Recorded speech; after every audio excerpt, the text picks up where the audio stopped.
The following is a presentation of KBEK Sports, local sports. Past the 25, to the 20, to the 15, he's gonna high step into the end zone, touchdown! Here, wide receivers split each side. He's still going into the end zone. East Central Minnesota, the action starts now. To bring you the call, here's Ethan Game Day Gilman.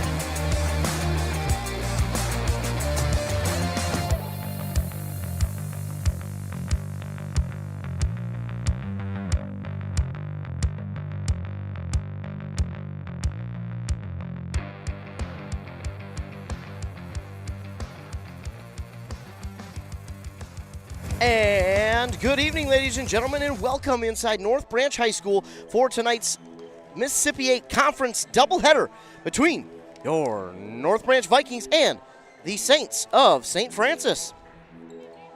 I'm Ethan Game Day Gilman, and I'll be bringing you all the action from tonight's ball game here in North Branch, as we are set for a good one here this evening. I think this is going to be a really good game here between these two teams. St. Francis kind of started out the year not as well as they would have liked, but they were still playing really good basketball. And then as the season wore along, man, they just got better and better and better and better. And the interesting thing about this team is this is a young team. This is a team that only has one senior. They've got a few juniors, but then the rest are freshmen, sophomores, eighth graders. I mean, this is a young team for St. Francis, so looking at them this year, I don't think they were expecting to have this kind of year, but, well, here they are, and they're looking to continue their very good run here this season. As it is senior night for the girls. This is their regular season finale as well, so there's a lot going on here tonight. It's a conference game. It's a doubleheader. It's the last regular season game for the North Branch girls. I mean, there's just a lot going on here tonight at North Branch High School as we get ready for this one to begin. But I got here a little bit later than I had hoped. You know, some things, life happens sometimes, and I got here a little bit later. But, as we take a look at these two teams again into this one, North Branch and St. Francis play out of the Mississippi 8 Conference, but both teams are looking to get home games for their first round of the playoffs as we go ahead and take a look at the section standings for both of these teams. Now, if I remember correctly, which I probably don't, I believe both these teams play in different conferences. It's hard to keep up with everything, especially when we got playoffs starting or right around the corner, or as close as they are. It's sometimes hard to keep up with everything. But taking a look at North Branch again, yes, they do play in different sections, so I was right. So that I'm happy about that. Now, St. Francis plays out of Section 5-3A. Somehow they're in the fourth spot in that section. Not really sure how, but it is what it is. They're behind Monticello, who's 24-0, best team in the state, in my opinion. Then you got Totino's Grace and Becker in front of them. St. Francis is fourth at 16-8 and 6-3 in the section. As we go ahead and take a look at the section playoffs for these two teams, it's I think it's kind of an interesting one to look at. Again, both these teams, I believe this is their final home or regular season game of the season.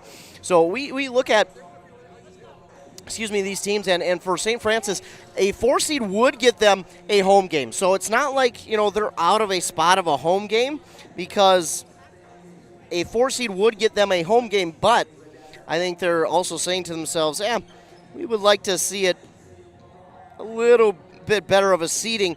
They have a chance to, I think, here tonight, if they were to get a win, they would certainly help their case in getting a better seeding for the playoffs, getting a win over North Branch. Again, it's a conference win, and not a section win, so that won't bode in favor for them. But a win, nonetheless, in the conference would certainly help. But for North Branch, they're hoping to help themselves out as well. So again, a lot on the line for these two teams. For North Branch, they're hoping to get a home playoff game as well. But for St. Francis, again, a young team.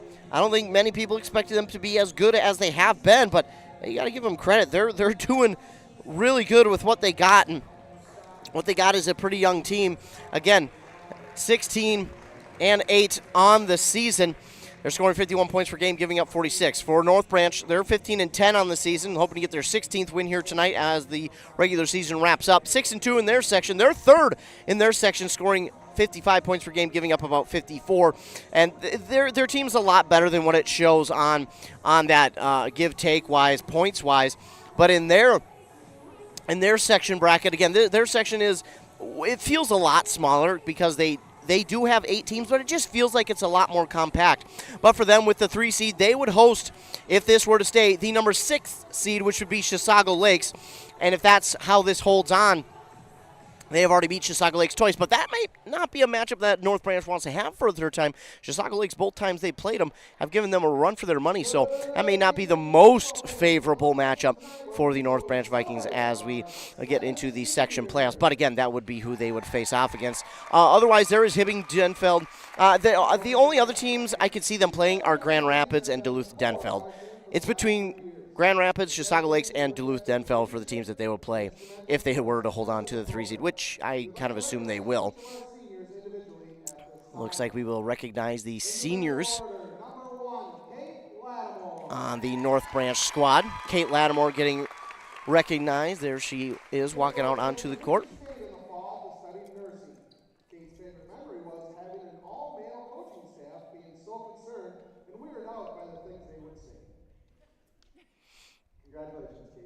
Stay quiet as they announce the seniors. Joanna Bartkey, another senior. Again, they're going to honor the seniors here tonight. Again, it is senior night.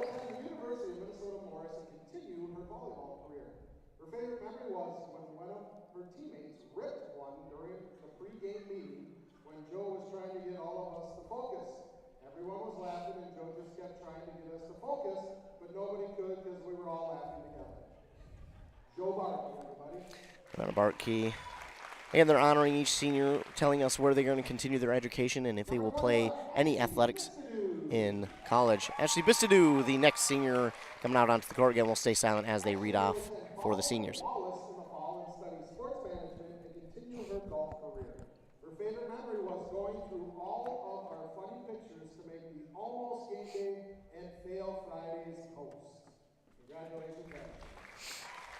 The next one will be Ella Kuhlman that they will honor. Ella Kuhlman. Number 23, Ella Kuhlman. Kuhlman has broken a few records here at North Branch High School in her time as a basketball player. Concordia St. Paul, where she will continue her basketball career and study business. Her favorite memory was an away win at Zimmerman this year when Kate hit the game-winning shot in the final seconds, and in that same game, she scored her 2,000 points. Ella Kuhlman, 2,000 points in her career, over 2,000 points. Number 25, Maria Damiani. Maria Damiani, the next senior. We've got a couple more seniors that they'll honor. Benedictine College in Kansas and major in elementary education. Maria's favorite memories were buzzer beater three-pointer in 9th grade against Princeton, post-game celebrations, and accidentally discovering the haunted auditorium at Hibbing High School. Maria Damiani. The next one they will honor is a Rush City young lady, Bella Folkema. And I think she's one of maybe the only Rush City young lady on the team this year, or one of only a couple. Community College, Itasca, where she will continue to play basketball and softball and study early childhood education. Bella's favorite memory was during the Cambridge basketball game when she was trying to save a ball and went flying into the chambers. Bella Folkema. So she'll go and continue her both basketball and softball career. And then the final one they'll honor is Haley Diaz here this evening. Haley will attend the College of St. Scholastica, where she will pursue a degree in exercise physiology. Haley's favorite memory was not one specific moment, but a collection of them. It's the countless giggles fest, inside jokes, and heartfelt moments that will forever stick with her. Haley Diaz. So again, the seniors being honored. 7 of the seniors, or 7 of the team members are seniors. Take a look at the video board where we will have a short video presentation of our seniors. So they're going to have a short video for the seniors on the video board. We'll allow that to play and we'll continue to talk a little bit while we're watching it. But again, the Vikings will have a home playoff game no matter what. They'll pretty sure they'll be the number 3 seed, but they could play one of 3 teams, in my opinion: Grand Rapids, Chisago, or Duluth Denfeld. So they've got a few teams that they'll play. Head coach Lattimore coaching his daughters. Caitlin Lattimore's final regular season home game. Again, they'll get one more home game in the playoffs, as they'll host one of those 3 teams that we mentioned. But certainly an emotional night for this team and the seniors and the coaches and their teammates. It's a bittersweet night. It's a night where you get to go out and honor the seniors and celebrate what they've accomplished, but also you got some business to attend to. You got to play the Saints, who beat them earlier in the year. Again, 16-8 for the Saints, 15-10 for the Vikings. And as we take a look at the season, earlier in the season, when St. Francis beat North Branch, trying to find it here. I'm trying to buy some time as I'm looking for it. There it is. They met back at the end of January, and it was only a 6-point win for St. Francis. Now, both teams have obviously grown since then. They both have had some things that they've had happen and have grown and or had to battle through, and they're that much more battle-tested. So this game is going to be a really close one, I think. I think it's going to come down to who can play a little bit better defensively. I think it's going to really come down to, defense. I know both these teams can score a lot of points easily. We've seen that a lot this year. But I think it's going to come down to who can play a little bit better defensively, who's going to step up on the defensive side of things, maybe first, so to speak, if you will. Who can make those few big stops and who can go down and I think another big key tonight will be turnovers. Who can minimize the turnovers and hold on to the ball a little bit better. I think those are going to be 2 of the big keys here tonight: to defense and turnovers. Who can minimize the turnovers and just capitalize on things the other team doesn't do well. I think those are going to be a few of the keys here in tonight's game. Again, honoring the seniors for the young ladies here this evening for North Branch. 7 seniors that they have on the squad. They will have all 5 of them, 5 of the 7 in the starting lineup. Of course, you can only have 5, but 5 of the 7 will be in the starting lineup for them here this evening.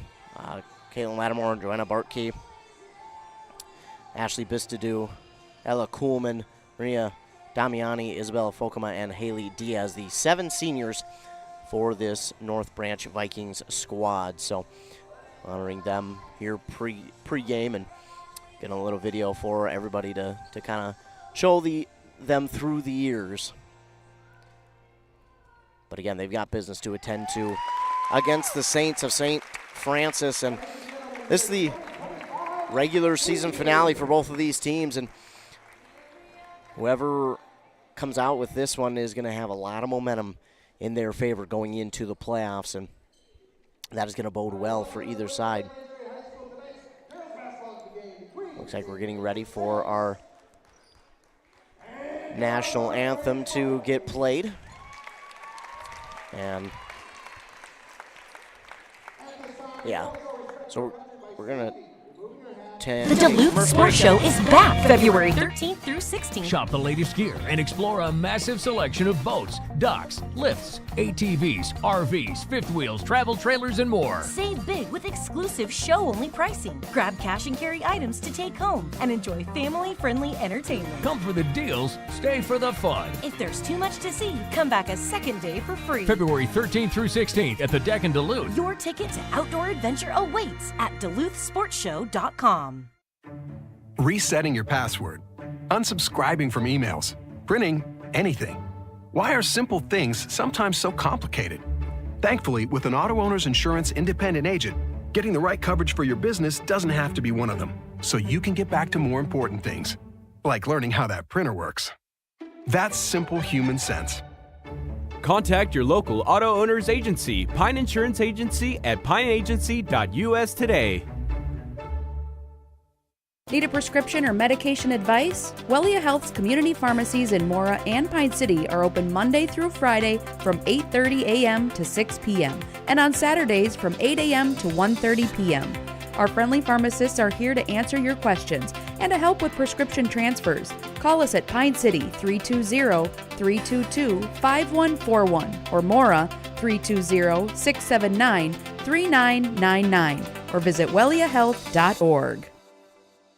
Whoa! Better get into the Freeway Holiday Station store in Pine City and start saving. Right now, grab a Meat Lover's burrito or new Ranchero beef and cheese burrito. I want one right now. Wash it down with everyone's favorite Celsius, buy one, get one free. And Holiday still has the $3, $4, $5 meal deals on some of your favorite items. Better get into the Freeway Holiday Station store and save. Open 24/7, 365. The Freeway Holiday Station store in Pine City. Back here on nice 95.5 KBEK.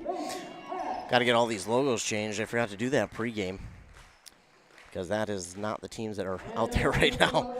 But again, it's the Saints of St. Francis, the Vikings of North Branch getting set to go at it here.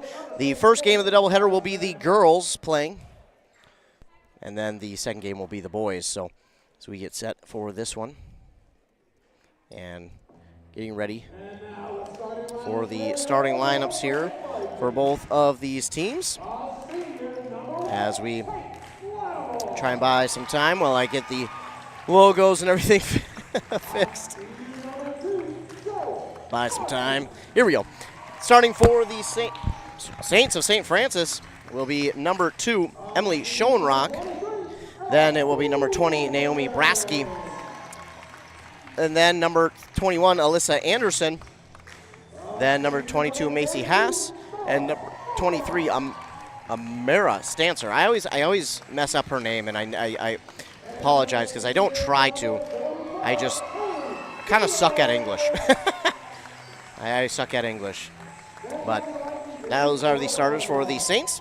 For your North Branch Vikings, it is going to be number 1, Caitlin Lattimore, number 2, Joanna Bartkey, number 23, Ella Kuhlman, 32, Bella Folkema, and 34, Haley Diaz. That's who will start tonight for these two teams.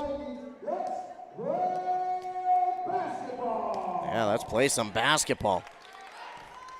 We get ready for tip-off. I am all sorts of discombobulated, so I apologize, ladies and gentlemen, if it sounds like absolute crap. I am trying. I'm a little bit off my game here today. But I am focused up now. I am ready to go. Senior night, they honored 7 seniors for the North Branch girls. All 7 of them will more than likely see the court here tonight, but 5 of the 7 are starting. And here we go. Schoenrock, Bartkey at center court for tip-off. Schoenrock, by the way, is a sophomore. That's how young this team is. Here we go. Tip-off. Going to be knocked out of bounds. They're going to say by North Branch. So we'll go back and be St. Francis ball. Saints will go right to left on your radio dial. Vikings left to right.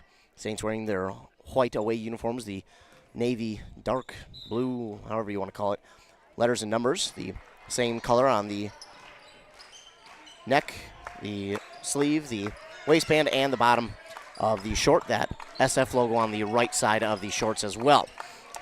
Vikings trying to defend defensively, then inside, stolen away by Haley Diaz. Diaz with the early steal and gets it back for North Branch. Kuhlman give to Diaz on the near side. She wanted to go inside to Bartkey, nothing doing. She'll just drive baseline and she'll throw it off the defender. That will go out of bounds and North Branch will inbound.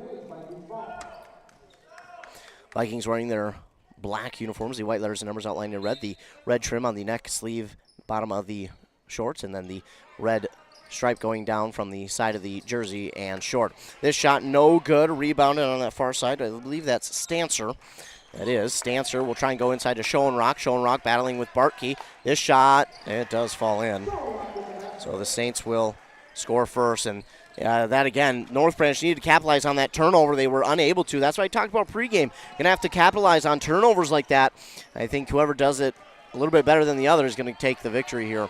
But early on, no need to panic. Bartkey will give it far side now to Folkema. Folkema waiting for something to set up offensively. She gets a screen. Now will give to Diaz. Diaz on the elbow. Thought about three. Will now give to Caitlin Lattimore. She kicks. Thought about three. Has to pull it down. She'll dribble out. Now under 10 seconds to shoot. This one nearly stolen away. It is going to be stolen away by Anderson for the Saints. And now we're going to get a foul here on the Vikings. That's going to be on Caitlin Lattimore, her first. Excuse me. So not only a turnover, but a foul on the end of it. And the Saints still hold on to the possession. Inbound will go here to Brasky. Brasky working on Diaz, but Diaz not allowing her to get anywhere. Diaz was out for a couple of games there for a little while, but she's back in the lineup. They desperately, well, I shouldn't say desperately, but they are happy, certainly extremely happy to have her back. This ball knocked away, and it's going to be stolen by Joanna Bartkey. She was refusing to allow them to get anything. And here comes Kuhlman back the other way. Kuhlman on the far side to Lattimore. Lattimore to Diaz. Diaz again. They want to find Bartkey inside. Just been nothing doing right now. Now Diaz, she wanted that three opportunity. She'll have to pull it down. She looks, gives to Folkema. Folkema on the elbow. Trying to go inside. That one's going to be knocked away by Schoenrock. Again, one of the advantages that St. Francis has is the height from Schoenrock inside. Schoenrock with those long arms is just able to knock the passes out of the way, but one thing you can do to get an advantage is kind of force her to foul. And sometimes, as a younger player, you might be able to do that a little bit more. Caitlin Lattimore will inbound to Bartkey, and that's just off the mark. That's going to be knocked out of bounds, though, by Schoenrock once again, and it will stay with the Vikings. 15:54 to go. Saints lead 2-0. Kuhlman trying inbound. She's looking, trying to find anyone. She'll get it into Diaz. Diaz gets a screen from Bartkey. She was left alone on the elbow for three. She's going to put it up over Schoenrock, and, well, it hit the net, but that's the wrong side of the net as Anderson will get the rebound for St. Francis. Now on the far side, they get it to Brasky. Again, trying to go inside Schoenrock, and she is good on two. Again, just that. It's just the pure height that she has that gives her the advantage. But again, if you can force her to kind of second guess herself in there, that you'll get her to kind of not be as dominant as we see a three missed from Kuhlman. Anderson will get the rebound, and if you're the Vikings, this is what you can't have. Meanwhile, pass inside to Schoenrock is knocked out by Bartkey, but Schoenrock is going to get it back. And now they'll give on the near side here to Anderson, up and good for three. And oh, not the start that North Branch needed. In fact, the exact opposite of what they needed. Screen there from Folkema, and now Kuhlman works it up the court herself. Folkema has it. Right now the defense for St. Francis is been what is kind of, I don't want to say dominating yet because it's too early, but now the pass inside, and Bartkey draws the foul and gets it to drop. And that's an energy boost right there for the Vikings. You could tell Bartkey right after she made that one, dapping up her teammates and saying, let's go.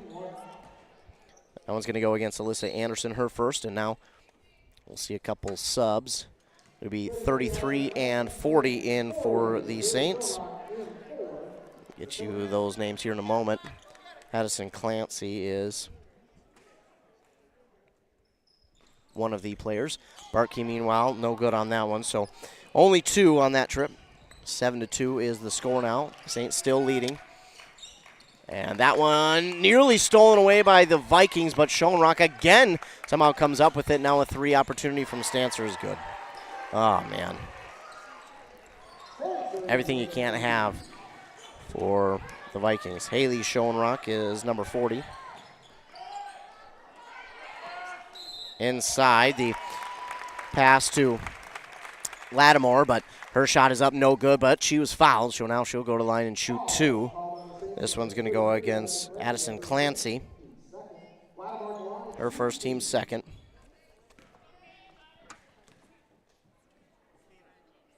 First one's up and good. 10-3.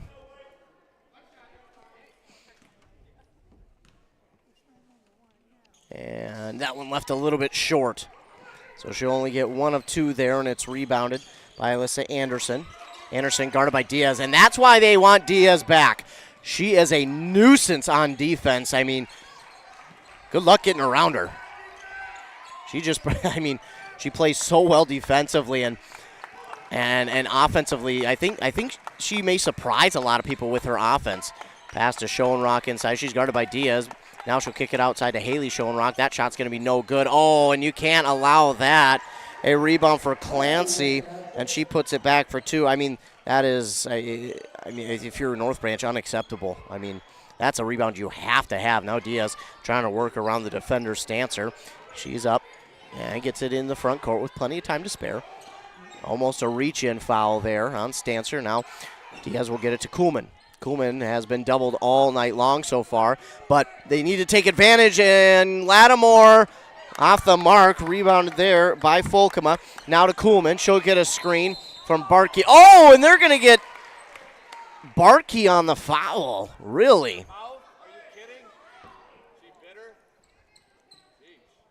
Really, they're going to get Barkey on the foul, I guess. I don't know about that one. It looked to me that Barkey was set, and she wasn't moving, in my opinion. Thought that should have been defense, but not the way they saw it, apparently. Interesting. Now they'll leave another young lady alone from 3, but this time it's Folkema who denies the 3 from number 3, Jalen Kaiser. Meanwhile, back the other way, Folkema dumps into the far side corner to Kuhlman. Kuhlman nowhere to go with it to Lattimore. Lattimore inside. Again fouled, and she'll go to the line and shoot 2. Yeah, they got to take advantage of the double team that St. Francis is putting on Kuhlman. Kuhlman has been double teamed, and they've allowed a lot of players to be open. Just unfortunately, they haven't been able to see them quite yet, and that time they do, and Lattimore's at the line to shoot 2. First one up and good for Lattimore. 12-4. 15 is Ellie Herzog.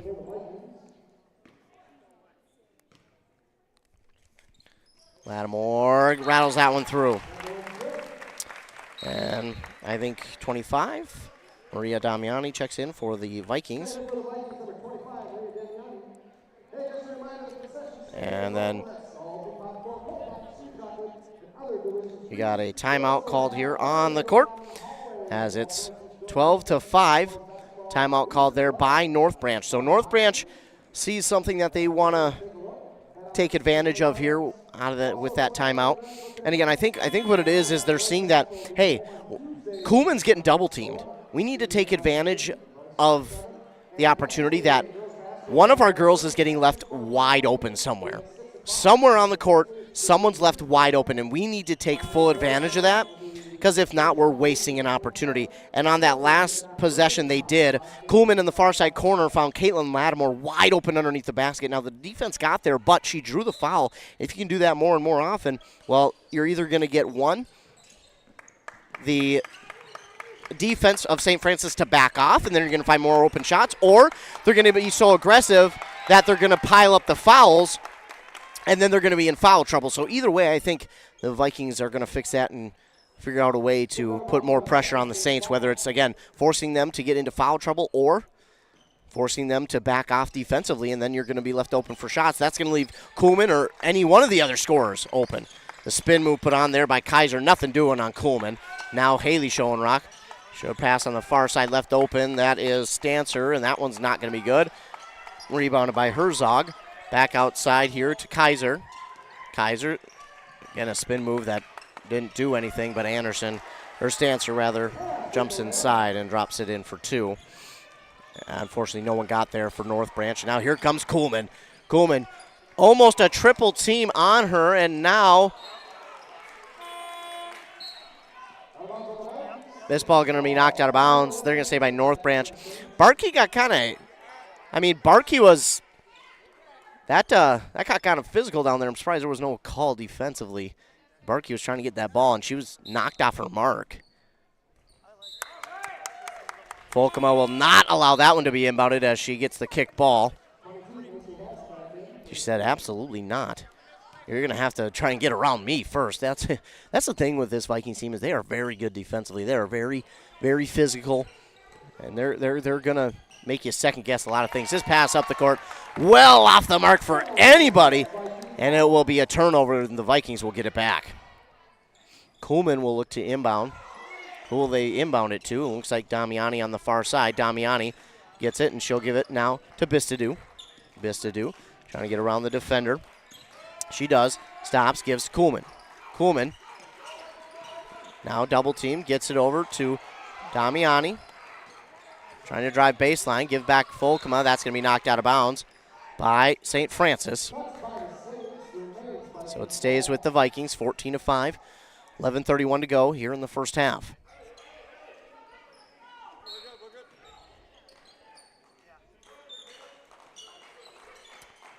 Inbound goes to Folkema. She'll give to Kuhlman. Gets a screen, but not enough. Now dump it back to Folkema. Folkema up and good, plus the and one. Great feed, great play call, but great feed from Ella Kuhlman to find Folkema cutting to the basket right down Broadway. And now a chance for the and one.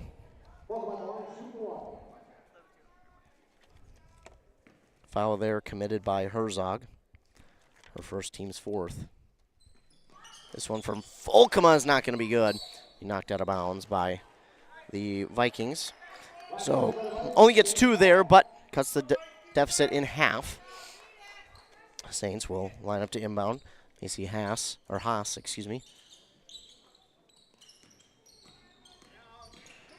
Throwing it up the court. It's going to go long, and it will go back to North Branch. Trying to find Anderson, but nothing doing. Caitlin Lattimore will check back in for Bartkey. Bartkey will get a rest here. That's the thing with St. Francis. They go a little bit deeper. Vikings only go about 7. They'll go 8 occasionally, but they won't go super deep. Meanwhile, Bistadu will get the inbound, had it knocked out of her paw, and that should stay with North Branch. It will, as it was knocked out by a member of St. Francis. Bistadu looking to inbound. She's going to have to get it in now. There we go. Does to Damiani. Damiani waiting, looking. She'll now dribble to the near side. Switches hands. Looks, pulls up from the free throw line just off the mark. Kuhlman going to dump that rebound to herself. Kuhlman now to Damiani. Damiani on the elbow, looking. Caitlin Lattimore cut open quickly, but she'll dump it to Kuhlman in the near side corner. Now into Folkema. Folkema looks, give Bistadu, no good. And no way. No way. That's a jump ball, oh my goodness. They're going to get Folkema. They're going to get Folkema for a foul, but she clearly had the ball wrapped up. That should be jump ball. Well, it's going to be the third team foul for North Branch. 10:40 to go.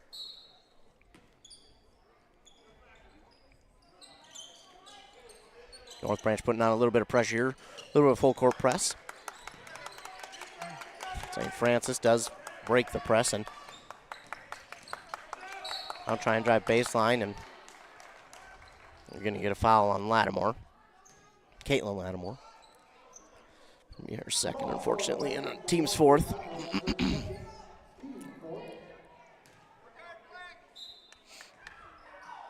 Inbound. Nearly stolen away. Haas getting through some traffic, but not able to get that one enough, and there is Kuhlman for the rebound. Kuhlman weaving back and forth up the court in the offensive zone, trying to find someone open. Gives over to Folkema. Folkema on that far side. Dribbles out of the corner. Now give back to Kuhlman. Kuhlman gets a screen. An extra long three is going to come up short. The rebound went way out. It's Anderson with it for St. Francis. They find Stancer, and she'll dribble towards the basket. It's no good. Rebound. Oh, it hit Lattimore, and she didn't even realize it was to her. And now Schoenrock with it. They'll give near side to Stancer. And again, she's left alone.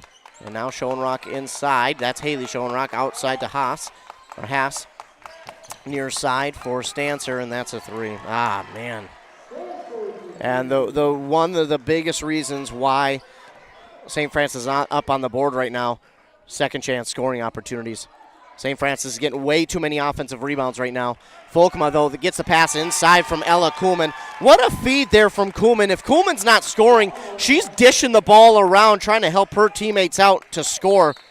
So, again, even when they're not scoring, or when she's not scoring, she's somehow getting on the board with an assist. So, another pass that goes awry. The Vikings will get the ball back. Now they need to capitalize on the turnover here. Barkey will check back in for Volkma. Volkma will get a rest. Kuhlman will inbound to Bistadu. Bistadu brings it forward, stops, waits, looks, trying to go near side to Lattimore, but that pass is intercepted by Schoenrock. That's Haley Schoenrock. Dumps it in for 2, plus the and 1.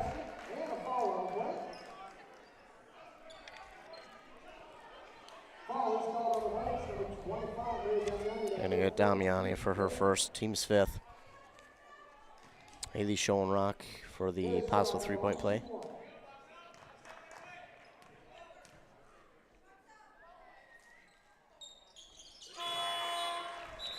It's going to be the 3-point play. They get 20-9. Vikings got a little bit of work to do here, but plenty of time left. That's the good news. That one's knocked out of bounds by St. Francis. Trying to argue that it was off of Bistadu, but nah, that was knocked out by St. Francis. Back into the game, Diaz. Kuhlman fakes the inbound to her. Now she'll go to well, I think it was intended for Barkey, but Bistadu got there. Doesn't matter. The Vikings hold on to it. Diaz now in the near side elbow, looks for a screen from Barkey. She's going to drive to the basket, lost it. And that will go back to St. Francis. Ah, man, that's a tough one to lose if you're North Branch. Volkma back in for Lattimore. Yeah, Diaz had a good drive to the basket. Would have had a shot opportunity, but unfortunately that was, I think it went off her leg. Now this one into Haley Schoenrock. She's got the speed. Give back, and Diaz nearly got it back for the Vikings, but she came in with a little, too much speed and couldn't keep herself in bounds. But what a great play there by Diaz just to get in the way of that pass. And she'll make the Saints think twice about that pass. This one going to be taken away by Kuhlman. Kuhlman gets in the way. She gives on that far side to Diaz. Diaz calling out the offensive play call. Waiting, trying to find someone to set up the play. She'll dribble towards the top of the key. Gets around one defender, give now to Barkey. Barkey patiently waiting. Wanted to go to Kuhlman, now to Diaz. Diaz looking, give back to Volkma. Volkma will dribble around, try and set something up. Now to Kuhlman. Kuhlman, if that was a foul for North Branch, that has to be a foul on St. Francis. You got to call it both ways. Well, they're going to say a tie-up and that North Branch was out of bounds, but if you're going to call that a foul on North Branch, you got to call it on St. Francis too.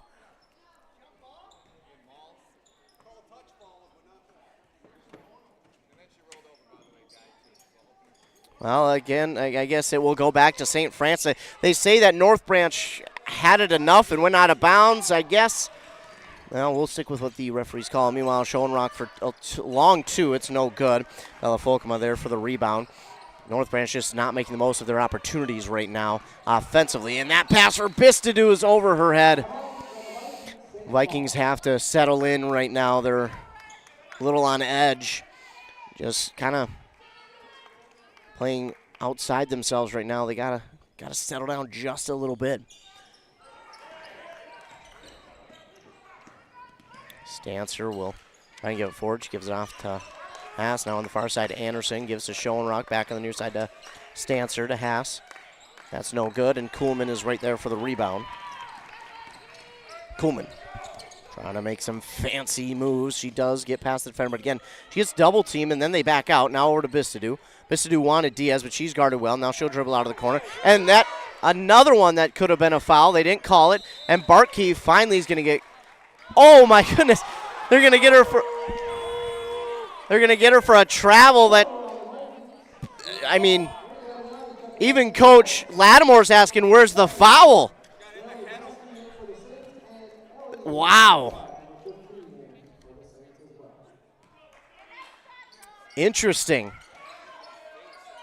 Could have had probably 2 fouls on that possession for North Branch. Not a single one called, instead of travel called. Interesting. Well, we'll get a timeout. I mean, if there's a silver lining defensively, North Branch hasn't allowed any points for the Saints here in the last couple of minutes, but we'll get a timeout for the Saints, and I'll stop picking on the referees here. A little harsh on them. They're doing their job the best that they can. They may not see everything that we see, and sometimes maybe we see more than we think. So, again, we can't play the game without them, but, again, they're human too. Even if they miss one or two, they're human. They're not perfect, so I can't pick on them too much. Not that I'm necessarily trying. Just there have been a few things where it seems like maybe that one could have been called, but again, not trying to pick on them. It's just passionate for North Branch, trying to see them win here tonight. They're one of our local teams. Obviously, I want them to do well and win in their regular season finale, but we can't be too tough on the refs. I mean, again, they're human. They're here. They're volunteering their time to do this, and if any of us want to make these calls, we can go to MSHSL and become refs ourselves. So, again, if anybody's listening and think I'm too harsh on the refs, not trying to be, just again passionate about the game, and it seems like some things aren't going North Branch's way. Not trying to pick on the refs. That's it. This ball going to go back to North Branch, as that one was, I don't know if she was trying to throw it off the defender or throw it to her teammate, but it went off of a leg there of St. Francis, so North Branch will get it back. Just over 7 minutes left in the first half. The Vikings trail by 11. They'll get it inbounded just in time to Maria Damiani, and she'll bring it forward, give it off to Diaz. Diaz on the far side gives near side to Folkema. They'll try and go inside to Coleman, and an ill-advised pass. Unfortunately, that was just a bad pass, and Brasky will get the steal for St. Francis. Stancer trying to get around Diaz. Again, good luck getting around Diaz. She is a feisty defender. Pass on the far side to Brasky. Brasky will move around now inside, and oh my goodness. If you're North Branch, you cannot allow Brasky to dribble inside and get by your two bigs, Folkema and Bartkey. She got by them both. And if you're Coach Lattimore, got to be sick on that one. Damiani, the shot for two, no good, but Folkema's there for the rebound on the far side. She'll give near side to Damiani again. Damiani trying to go inside Diaz. Diaz getting you around. Pass back outside to Kuhlman. Kuhlman will let off a three, and it's good. And if you're, North Branch, you're kind of saying to yourselves, finally we get back. And finally Kuhlman gets on the board, and a lot of times when Kuhlman's able to get on the board, well, kind of jumpstart the offense. St. Francis has it back. They'll try and get it to Stancer. Fakes the shot from three, and she'll drive inside. That one somehow misses. That was a good look and a good shot, but somehow misses. I'm surprised that missed for Stancer. Give on the far side, Damiani trying to drive to the basket. She stops, gives it back outside Kuhlman. Kuhlman looks for a screen from Barkey, but now that defender just did a good job getting in position. Diaz, dang. Good job by Schoenrock to get there in front of that pass. And travel, that is a big-time travel on Brasky. And that will go back to the Vikings. Kaylin Lattimore will check back in, and she'll come in for Maria Damiani. 22-12 is the score, 5:31 to go, so plenty of time here for North Branch in the first half to get back into this one. Just need to, again, settle in a little bit and try and get things going offensively. Bad. They forced that inbound, and Haas is going to get the steal off the inbound. Again, they forced that one into Diaz. Now three from Stancer. Oh, no good. North Branch catches a break there. Stancer has drilled every three she's had so far in this first half. Good movement of the ball for North Branch. Lattimore tries to go inside to Bartkey. Bartkey gets it back off the tip and drops it in for two. Exactly what North Branch needed right there. Inbound, Haley Schoenrock. Again, she might be tall, but she's got some speed. Usually we think of taller players over that 5'10", 6-foot mark as a little bit slower. Not the case for the Schoenrocks. They are quite fast. Stancer tries to go inside. Instead, she'll give it back out to Haas. Haas along two is good. To make it a 10-point lead once again, 24-14. Under 5 minutes to go, creeping up to 4.5. Kuhlman inside. Lost it to Stancer. I don't know if her hand was hit or what, but I think they were looking for a foul, and now Stancer will come back the other way and put it up for two. Oh, man. It just seems like when whenever the Vikings get something going, the Saints are right there to kind of cut that momentum and cut that confidence back down. Timeout is called here, I believe, by North Branch. It will be a full timeout, so while they take one, we'll take one as well.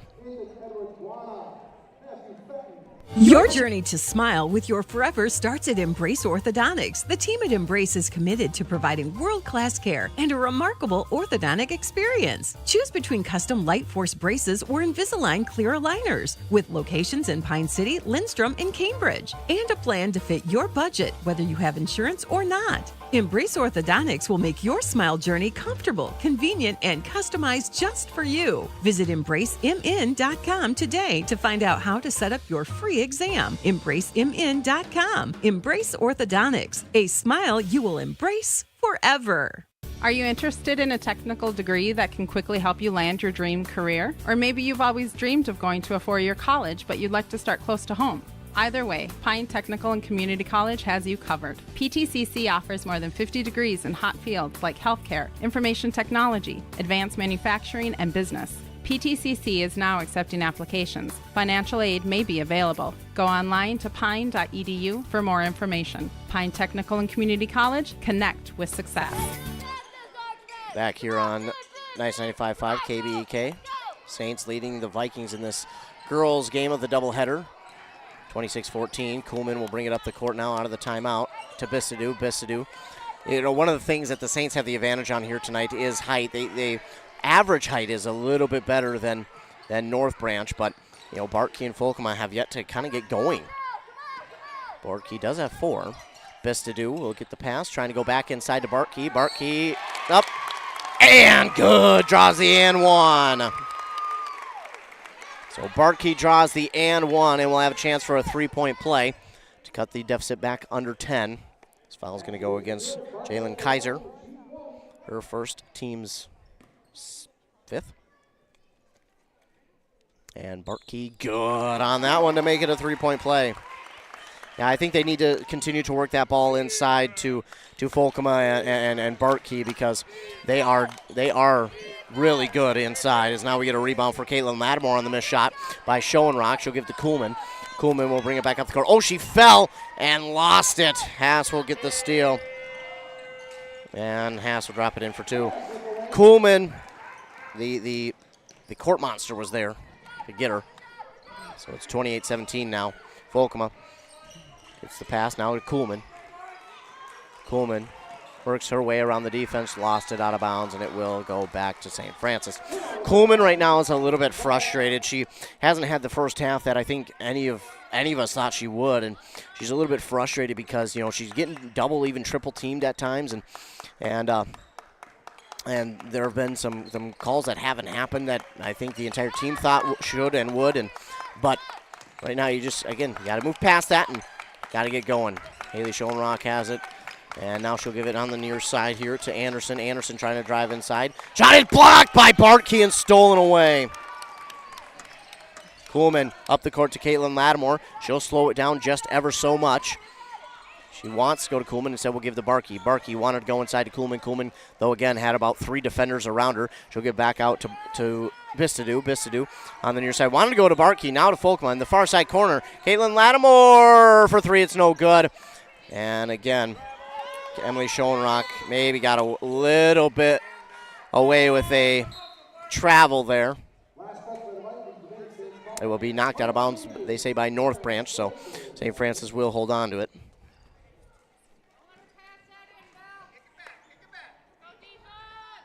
Inbound here to Stancer. And a 3 is good from Anderson. They're a really good 3 team, and they show it there, 31-17. Just too many open shots available for St. Francis right now. Kuhlman, again, draws 3 defenders. Bistadu could have been, they could have had a foul on the defender on Bistadu. And now in that far side corner, the pass from Folkema to Kuhlman is through her hands, and frustration on the side of North Branch. Meanwhile, the inbound to Stancer. She travels, so ball will come back to the Vikings.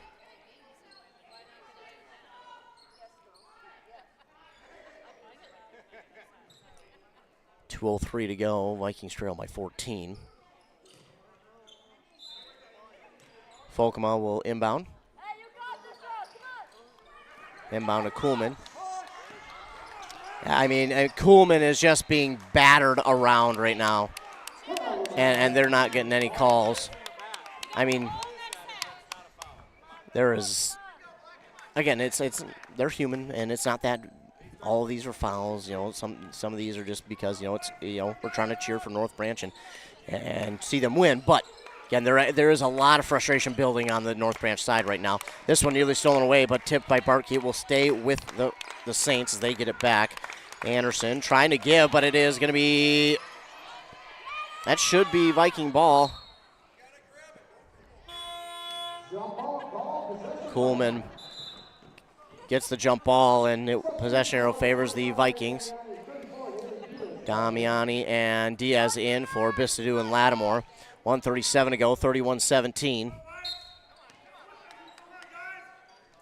Inbound to Damiani. Damiani back to Kuhlman. Kuhlman trying to, oh my goodness, give it inside to Bartkey, but Emily Schoenrock is there for the steal. Stancer will give now to Haas. Haas on the far side to Kaiser.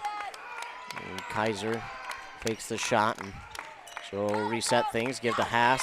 And stolen away by Diaz. Diaz to the basket, drops it in for two. Like I said, Haley Diaz is such a tough defender, and she can play offense really well too, even though that's her first points. Trust me, Diaz, again, she may not be the tallest out there. In fact, one of these shorter players, but let me tell you what, yeah, it's not about the size of the dog in the fight, but about the size of the fight in the dog, and she's the epitome of that. Stancer drives inside, maybe got away with a little bit of a scoot of the foot, but she gets it off, and now double team. Diaz in there. This ball up for grabs, Haas. And they're going to get Diaz, I think, for her first. Yeah, it's her first, team's sixth. Stancer will inbound on this near side. 43 seconds to go in the first half. Vikings now trail by 12. Folkema trying to get that ball out. Gave an elbow there. Anderson gave an elbow. They didn't call it. And in the near side corner, Anderson trying to get around Bartkey, but that shot is up and no good. Kuhlman with the rebound. Now all the Vikings need to do, I think they need to take the last shot, honestly. I think they need to slow this down, take the final shot of the half, go in having scored last. Folkema will give back to Kuhlman. 13 seconds to go. They'll give inside to Bartkey. Bartkey around the defenders and drops it in for two. Well, they score again, but I think they wanted to wait a few more seconds because now 2-1, and the Saints will get the last shot off. That one's going to be no good. So, well, hey, you know what? The Vikings went are going into half on a 4-0 run. I know it doesn't seem like much, but for the Vikings who have been just everything and more frustrated in this first half, they have some positivity going into half. On a 4-0 run to end the first half. Again, frustrated beyond all get out in the first half, but a 4-0 run to get some positivity for themselves going into halftime.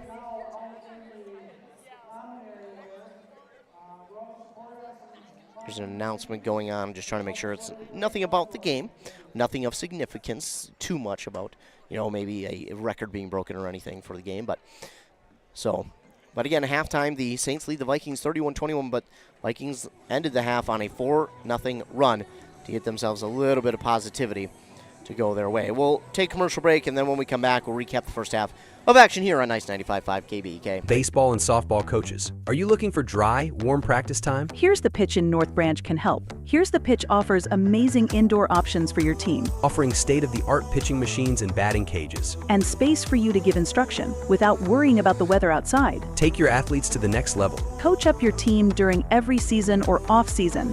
Affordable practice space for your ball teams. Make your reservation today. Call Here's the Pitch today or visit them on Facebook. Here's the Pitch in North Branch.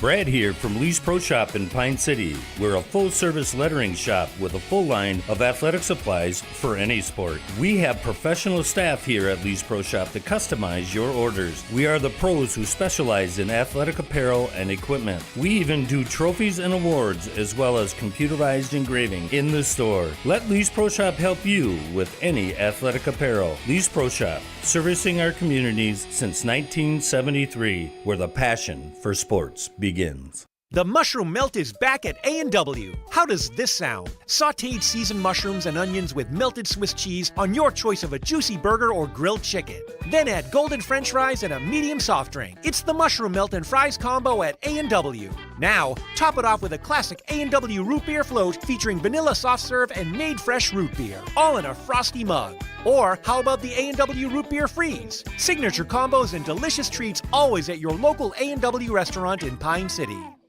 Aurelius Manufacturing has been providing innovative solutions to customers since 1926. Specializing in the production of custom welded hydraulic cylinders for over 40 years, our focus is on providing value to customers through innovative problem solving, quality workmanship, and customer service. Our team works with your team to develop designs that provide the most value for your application. We leverage technology and craftsmanship, turning designs into finished products quickly and accurately. Aurelius Manufacturing is a proud sponsor of the Brand Bombers. Dale's Heating and Appliance, your local heating and appliance expert, is committed to making your family's comfort their top priority. And now you can add water softeners to their list of expertise. Dale's now offers water softener sales or rentals along with installation, service, and salt delivery. So if your home needs quality water, make the call to your already trusted experts at Dale's, or just visit dalesheatingandappliance.com. dalesheatingandappliance.com. Need reliable energy? Burnett Dairy Cooperative has you covered with top quality propane services. Whether you're heating your home, running your business, or firing up the grill, our propane is safe, efficient, and always dependable. Choose Burnett Dairy Cooperative Propane, your trusted partner for all things energy. Stay warm, stay powered, stay local. Loading the kids in the car, brokering peace in the back seat, mastering the snack handoff without even looking. Why are simple things sometimes so complicated?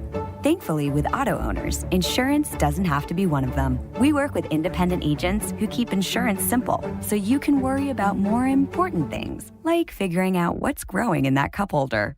That's simple human sense. Contact your local auto owner's agency, Pine Insurance Agency, at pineagency.us today.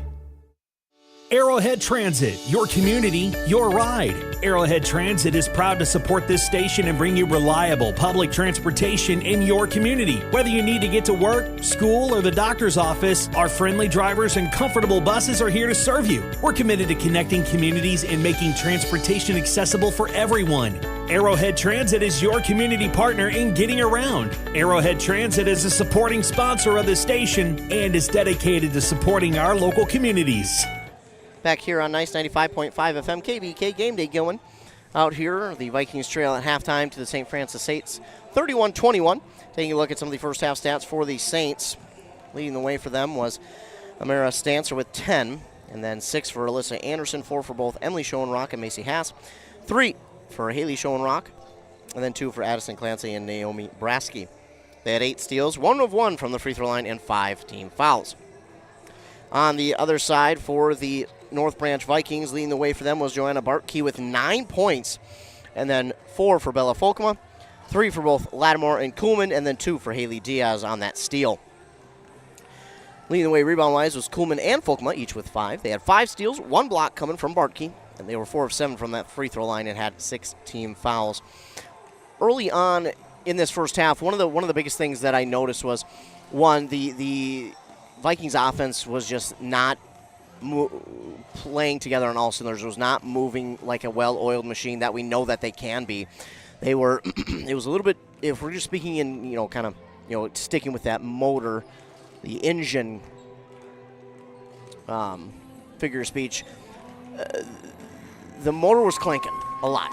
We heard a lot of clanking noises in that motor in the first half, and it was, the check engine light was on, And it was frustrating. It was frustrating for them. It felt like there was a flat tire, so to speak. I'm trying to come up with an image for you to kind of explain it, but it just, things felt off in that first half for North Branch, and it led to some frustration. And some of that frustration led to some players not being in the right spot at the right times, not executing the plays that they wanted to the right way. And again, that kind of led to more frustration defensively, and led to, again, players being out of position and not in the right spots at the right time, and that led to open shots for St. Francis. But again, there were some good looks. There were some times where it was like, all right, there we go. Now we're starting. Kuhlman got a nice three, but she was bothered all first half. She was doubled and even triple teamed at times.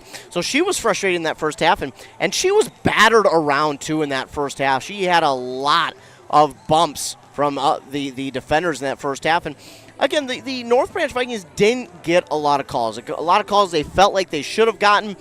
But again, we have to remember that, again, as I'm reminded, and I got to remind myself like a child a lot of times, is it will even itself out. I know it doesn't seem like it a lot of times, but it does. And I forgot who told me that, hey, refereeing, it evens itself out eventually in the game. It may seem lopsided one half, but it definitely evens itself out. And it's kind of like a slap in the face, because every game it does, and it will even itself out. But even though it does seem like, again, the calls went all against North Branch in that first half, but they gotta move past that. As a team, you can't focus on that. You gotta focus on the positives. You gotta focus on what you can control, and what you can control is executing your game plan at 100%, executing it to perfection. And in the first half, it just wasn't that way. And even though, yes, the defense was stout for St. Francis in that first half, and you maybe didn't get some calls that you wish you would have or thought you should have gotten,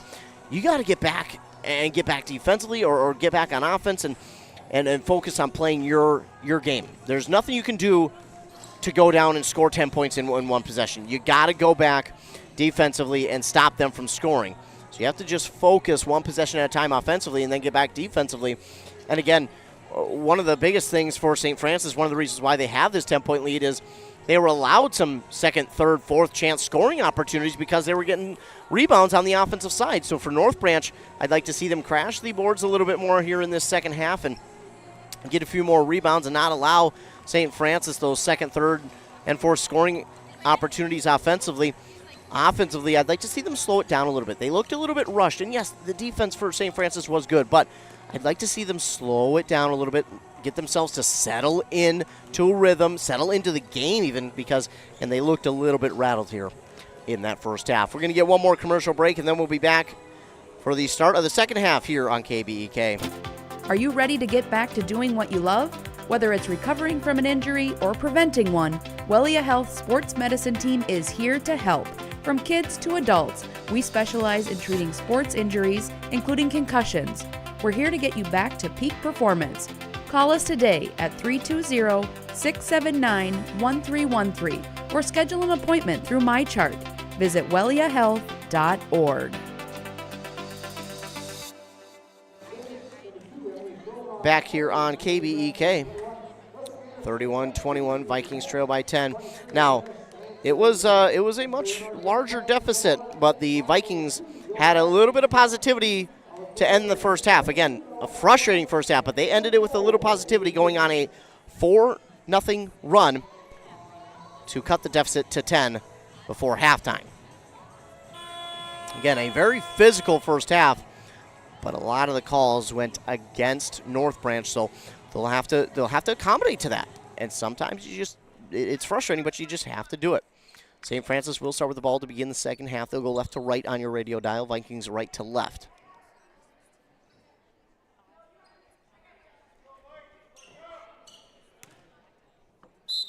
Stancer will inbound, and she'll give it to Anderson. Diaz again on Anderson. Fierce defender. It's so fun to watch. And this pass is off the mark. Caitlin Lattimore going to get the steal. Now, another thing that I want to see the Vikings do is capitalize off turnovers. They weren't able to do that a ton in that first half. This pass is going to be stolen away by Schoenrock for a moment, and now we're going to get a jump ball. Possession arrow favors the Vikings, so they'll hold on to it. So it won't be a full steal, because great job by Haley Diaz getting in there to knock that one back away. And then another one of her teammates got in there to force a jump ball.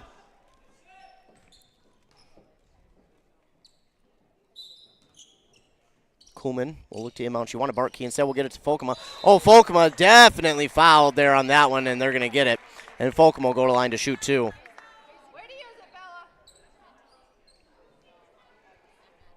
I think this one goes on Emily Schoenrock. Again, if you can force them to get a few more fouls, they're going to have to back off. Folkema good on the first. So you either got to be more aggressive and draw more fouls or force them to back off defensively and then open up more shots for yourself. Folkema good on both. They needed those. They needed those big time. 31-23. Give now, and they'll give back to Stancer.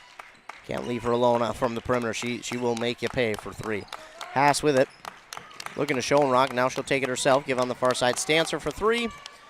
That's good. Yeah, like I mentioned, you can't leave her alone, and she has just been left alone far too often in this game.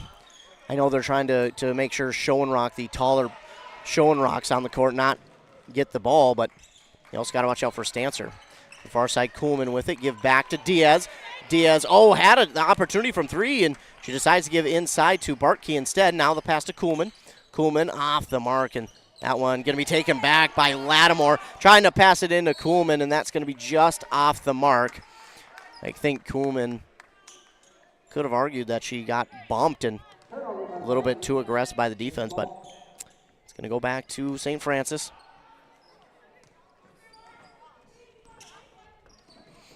With it now is Clancy. Give on the far side to Haas, back to Clancy. Clancy on the near side here for Brasky. Trying to drive inside, now to Schoenrock. That's two, no good. Oh, and then Haas somehow gets the rebound. Now the ball up for grabs, and Diaz is going to get it back. Haley Diaz, she just worked so hard as a defender, and her team definitely benefits because of it. Folkema fakes the two, then drives, and she's called for the travel, and that will give the ball back to the Saints. 34-23. Vikings trail. Stancer on the far side. We'll hand it to Haas. Give on the near side to Clancy. Clancy to Brasky. To Stancer. Head fake. Give to Clancy, excuse me. Now to Haas. Haas. Shot up. Bothered by Bartkey, and then rebounded by Folkema, and Kuhlman will give up to Diaz. Diaz has that one go through her hands, and Diaz will drive. Pass back out to Kuhlman. Kuhlman and wanted to hand it to Folkema, but she had a hand in the way. Now to give to Bartkey. Lattimore. Caitlin Lattimore for three, just long, and Folkema can't get it. And that ball's still up for grabs, going to go out of bounds. Last touch by the Saints. It will stay with the Vikings.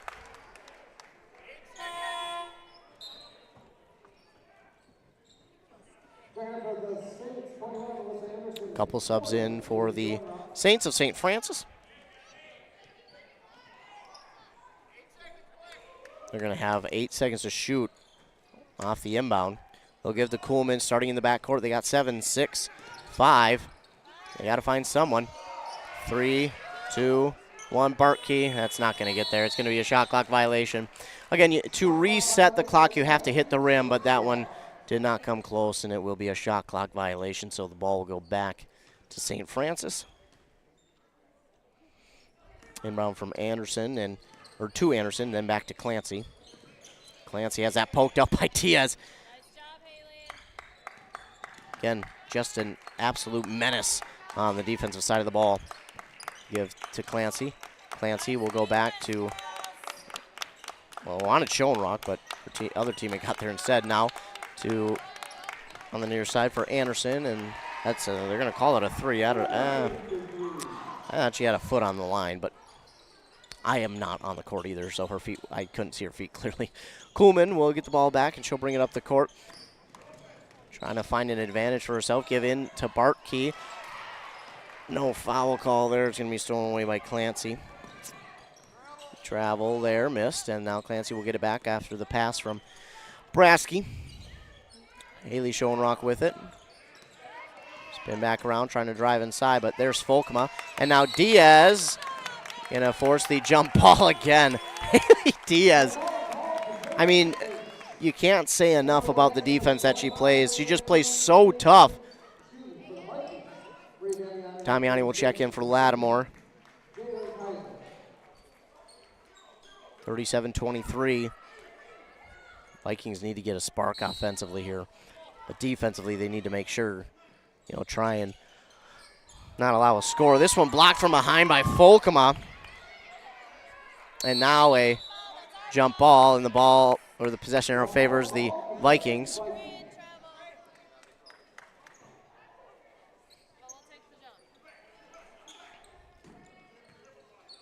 Again, Vikings enforcing a jump ball.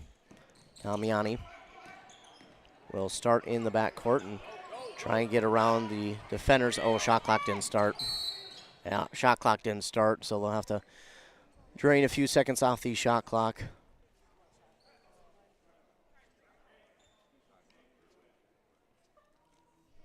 So they're going to actually get it down to 27.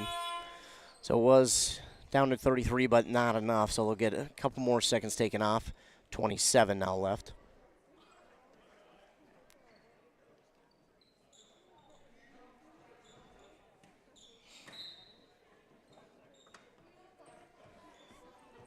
They'll allow Bistadu to sub in for Diaz.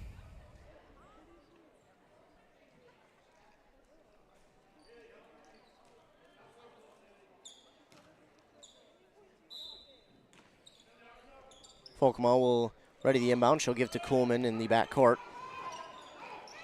Kuhlman gives to Bistadu.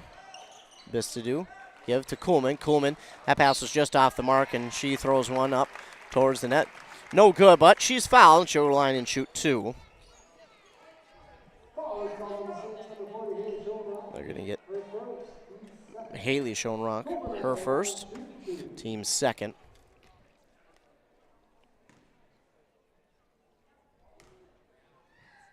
First one's good.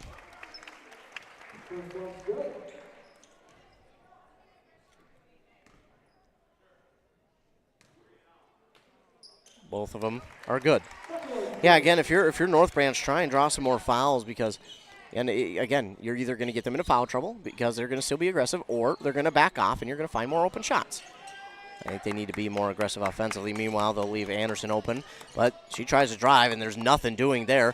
Folkman nearly with the steal, and we're going to get a timeout called here by St. Francis. They'll be left with 3. And this will be a 30-second timeout. So we'll keep it here, 37-25. The Vikings trail on that Embrace Orthodontics scoreboard. Want to thank all of our fine sponsors who sponsor this and every other broadcast that we do. Appreciate them. Again, if they don't sponsor us, well, then we aren't able to come out here and call any of these games, so we appreciate them. And again, we appreciate you, because if you don't tune in, well, then I don't have a job to do. So if there's nobody tuning in, they tell me, hey, you don't need to go to these games anymore because nobody's tuning in. And then I don't get a job to do. So I appreciate you keeping me employed for tuning in. I appreciate y'all. It means a lot. Meanwhile, if you're listening to this on our YouTube, on this YouTube channel, be sure to like and subscribe. Hit that red subscribe button. That way you're notified every single time we go live with a local sporting event. You'll get that notification. All you have to do is click on it. Inbound, meanwhile, to Anderson. Now to Haley Schoenrock on the far side. A 3. Oh, off the backboard. It's good for Kaiser. Well, not much you could do about that one. That was just a good shot. 40-15. Now Damiani with the drive to the basket. A good-looking shot just off the mark. And Emily Schoenrock with the rebound. They're going to double-team Anderson here in the near side, and referee did not see that she stepped out of bounds with that toe. Anderson with it, now give to Kaiser.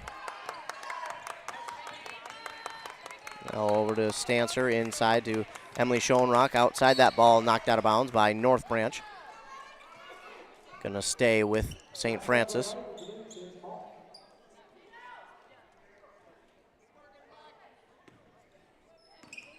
Inbound now to Kaiser. Give to Stancer. She'll drive in. Kaiser for 3. That's no good. And Folkema will get the rebound.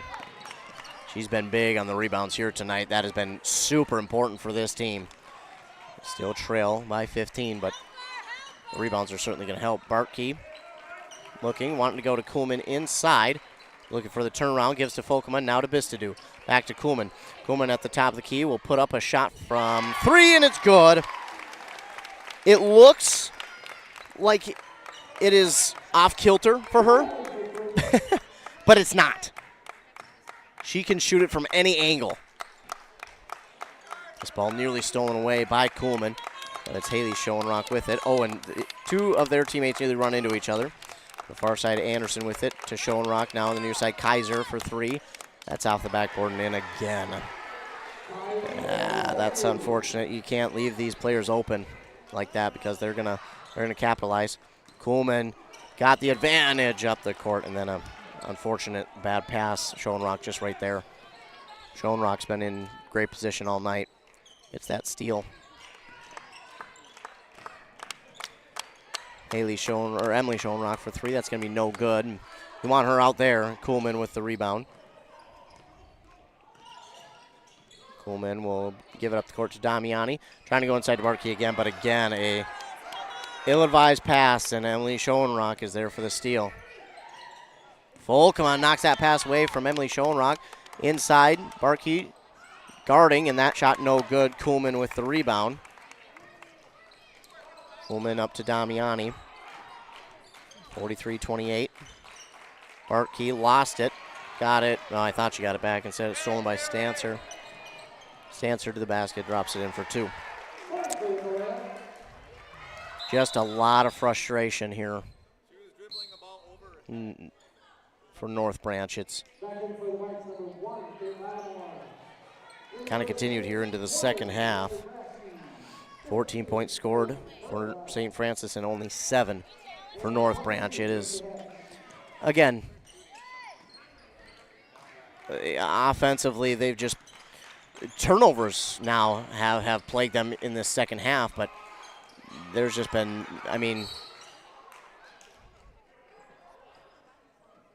not a lot of shots that they can find. This one's going to be on Stancer, her first team's 3rd. But, yeah, just not a lot of room to maneuver offensively, and they haven't found many open shots. And, unfortunately, when they do, it's few and far between. Nice pass from Kuhlman to Folkema, then to Bartkey, and Bartkey drops it in for 2. They need more of that. They need to find Bartkey and Folkema inside a lot more, but they need to work it inside on passes that are a lot, what's the word I'm looking for? A lot higher percentage, because right now Schoenrock has just been huge. And, well, there's Haas for 3. Yeah, right now it's all St. Francis. They're just finding every shot they want. They're going to need an over and back. Kuhlman tried to pass to Folkema. They're going to say she was not over the line. I don't know. It looked.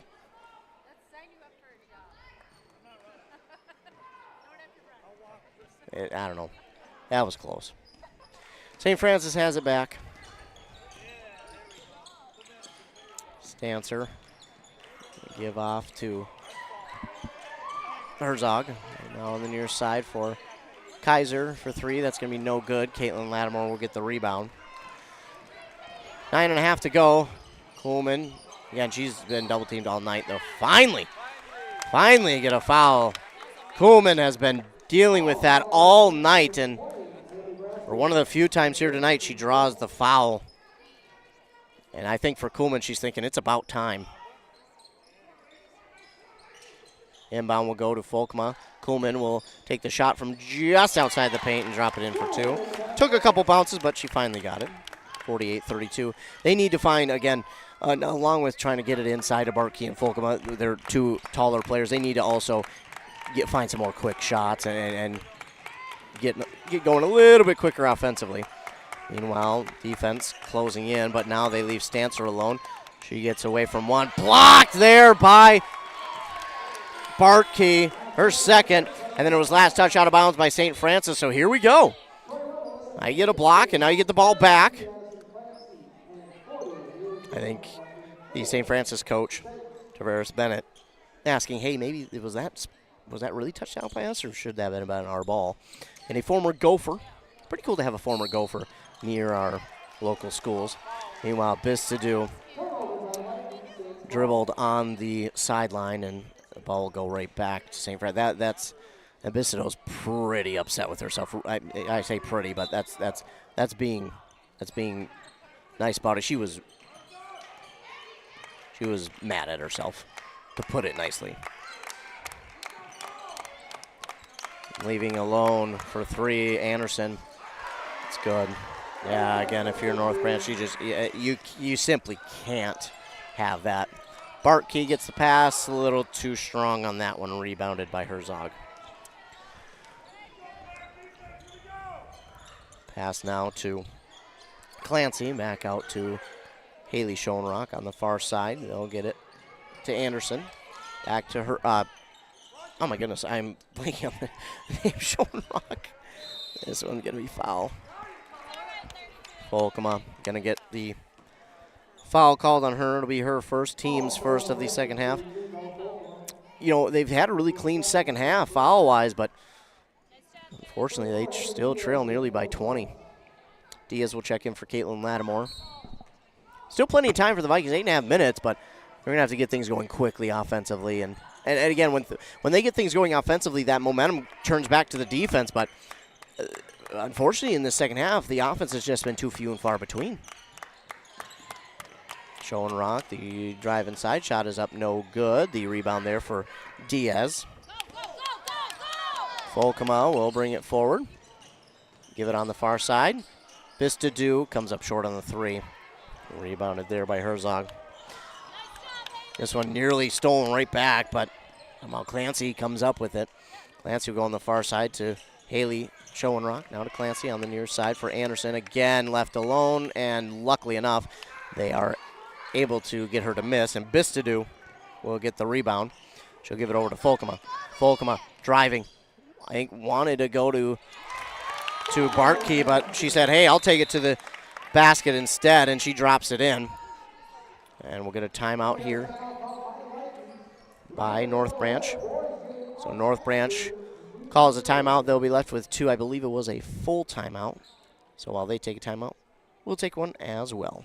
A Lennox air source heat pump is a high-efficiency air conditioning unit that can also heat your home or business during the spring and fall. It's more economical than heating with propane. Have Dale's Heating and Appliance install your Lennox air source heat pump. Ask Dale's how you can receive up to $1,000 in rebates for your air source heat pump system. And ductless mini splits also qualify for up to $1,000. Visit dalesheatingandappliance.com. Conditions apply. See dealer for details. The Duluth Sports Show is back February 13th through 16th. Be amazed by Sarah Twister, the incredible performer who balances on her arms while shooting a bow and arrow with her feet. Explore the latest in marine electronics and catch expert demos from top fishing and hunting pros. Plus, enjoy Field and Flame cooking demos, try your luck in the trout pond, and get your trophy rack scored for free. Come for the deals, stay for the fun. February 13th through 16th at the Deck in Duluth. Your ticket to outdoor adventure awaits at DuluthSportsShow.com. Back on Nice 95.5 KBEK, inbounding will be the Saints, but Vikings have found a little bit of something to get going their way. The defense has stepped up and in a big way. Volkema, Clancy trying to get around. It's stolen away by Kuhlman. Here we go. Kuhlman to the basket, drops it in for two. Probably should have been a foul yet again. Didn't get called. They're letting them battle out there, but man, that one again probably could have been a foul.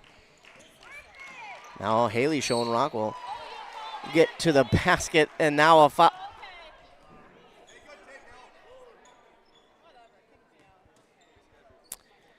I'll get a foul here on Ashley Bistadu. Her first, team second. So now Haley Schoenrock will shoot two. It's up and good. Caitlin Lattimore will check back in for Folkema. Folkema deserves a rest. She has been moving everywhere.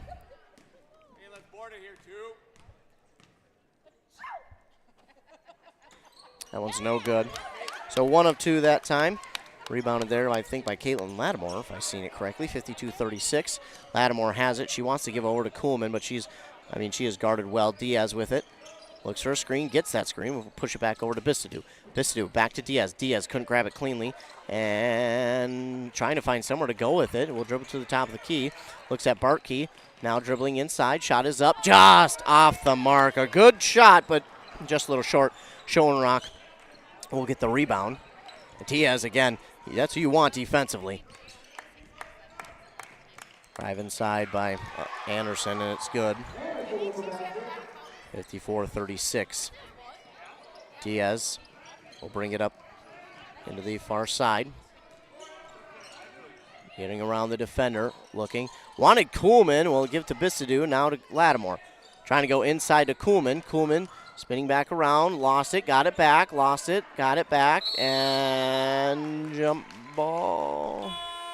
Yeah, jump ball, and possession is pointing the way of the Saints.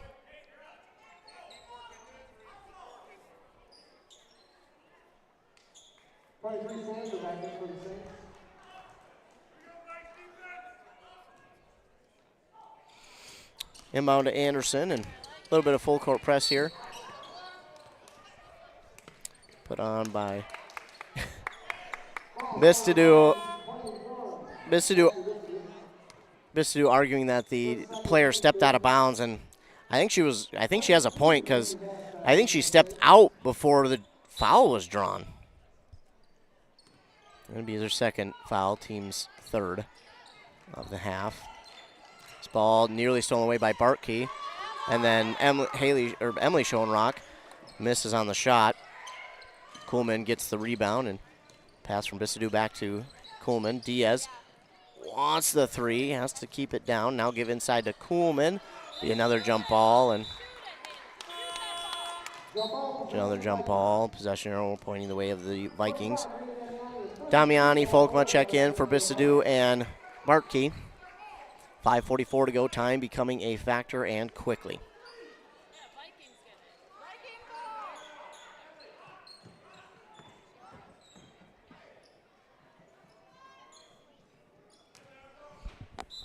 Kuhlman will get set to inbound. To Lattimore inside. Shot is too strong. Folkema there for the rebound, and then this one no good. And Emily Schoenrock will get the rebound, and we'll get a foul on Caitlin Lattimore.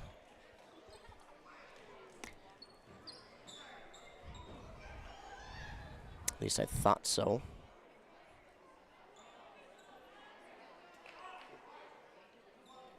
Yeah, that'll be her third, team's fourth.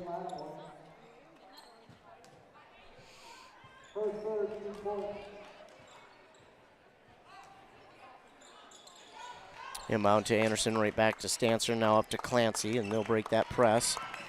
Clancy will give it over to Anderson, now to Emily Schoenrock, to Clancy. Over on the near side to Haas, on the far side to Anderson.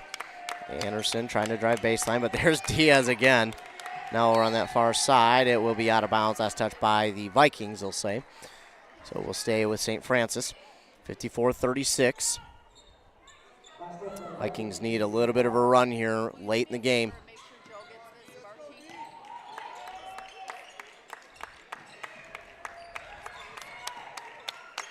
Give on the near side to Stancer. And that shot.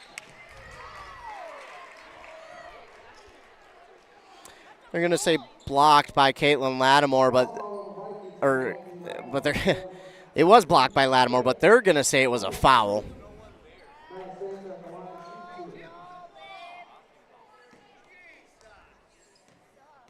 Well, that'll put Stancer at the line for two. First one no good. Checking in for Clancy is Kaiser.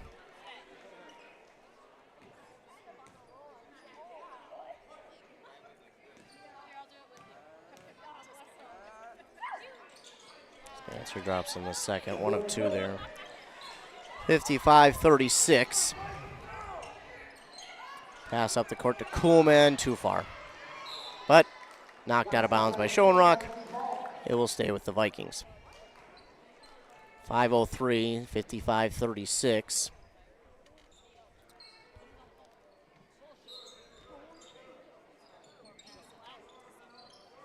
Damiani trying to find someone. She gets Diaz just in time. And I mean just. Now to Folkema. Folkema out to Damiani for three, just off the mark. And we're going to get it rebounded by Haas. Now we've got this one stolen back by Folkema, and Kuhlman draws the foul. Kuhlman will go to line to shoot two.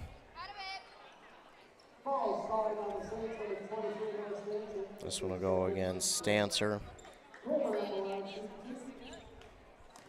Under 5 minutes now. One, oh, a rare miss at the free throw line from Ella Kuhlman. This one's good though. 1 of 2 for Kuhlman. 55-37, and you know, time is becoming a factor. They're going to have to get things going quicker offensively. Meanwhile, Haas left alone for three, and that is off the mark. But St. Francis is going to get the rebound with Kaiser.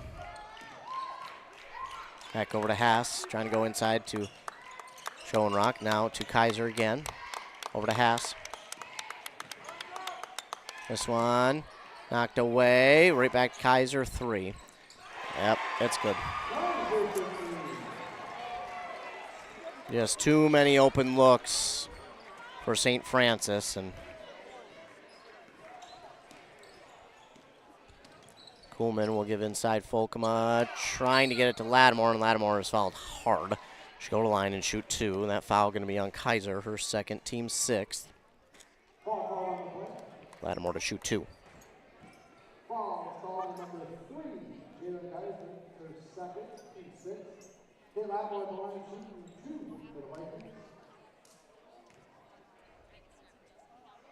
First one's good.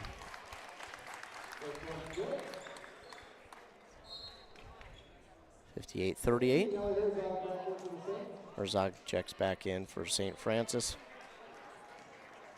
Barkey getting ready to check in. And Lattimore no good on that one. Kuhlman's going to get the rebound, though.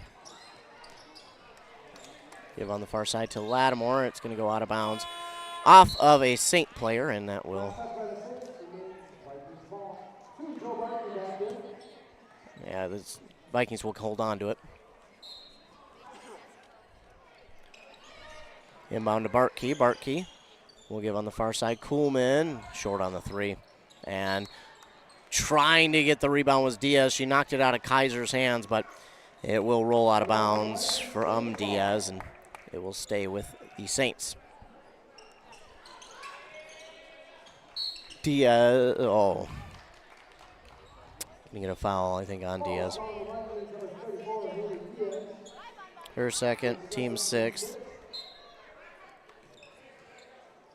They'll get it inbounded to Kaiser. Kaiser now up to Anderson, to Haas. And that will go out of bounds. So the Vikings will get it back, 3:34 to go.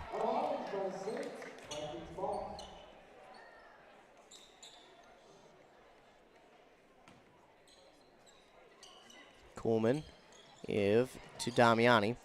Damiani spin move, bringing it up the court. Damiani takes it all the way to the basket, off the backboard, in for two for her first points. I like the aggressiveness there by Damiani. She definitely had Bartkey, who she could have gave it off to, but instead...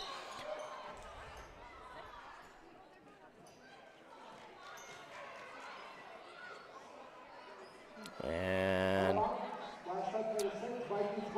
falling out of bounds, I think, was Stancer, and I think the Saints fans wanted to say she was bumped, but no, they do not agree. So the Vikings get it back. Bartkey inside. Shot's no good, and we get a foul on, I guess, Folkema.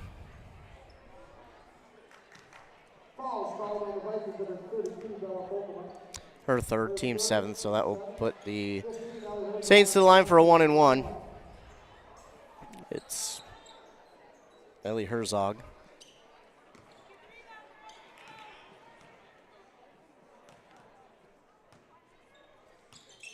good. 59-40.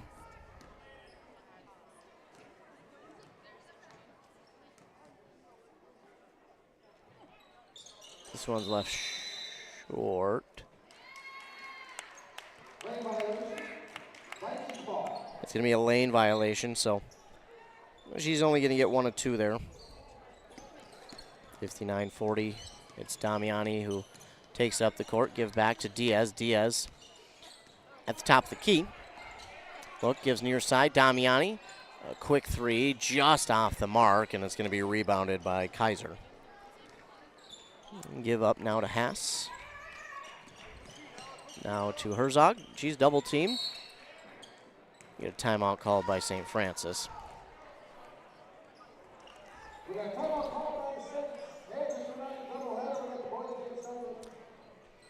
Let's see if it'll be a full or a 30. Looks like a full, so we'll take commercial break.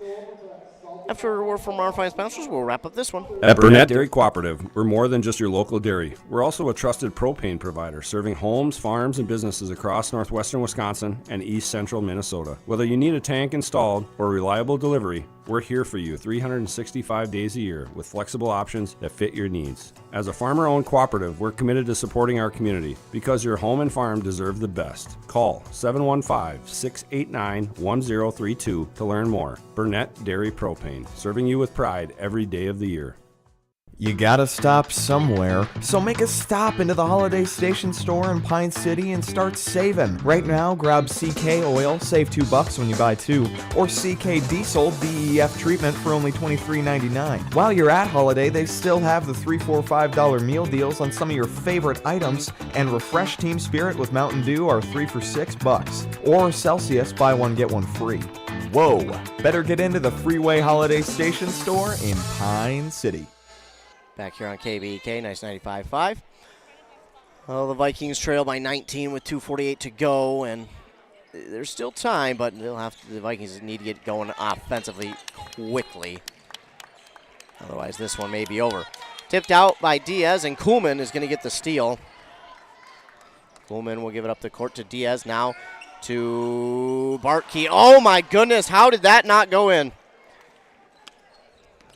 Haas will get the rebound. That one, I mean, that one, I don't know how it didn't go in, honestly. At unfriendly rim at home. Meanwhile, this pass is going to go out of bounds. Vikings will get it back.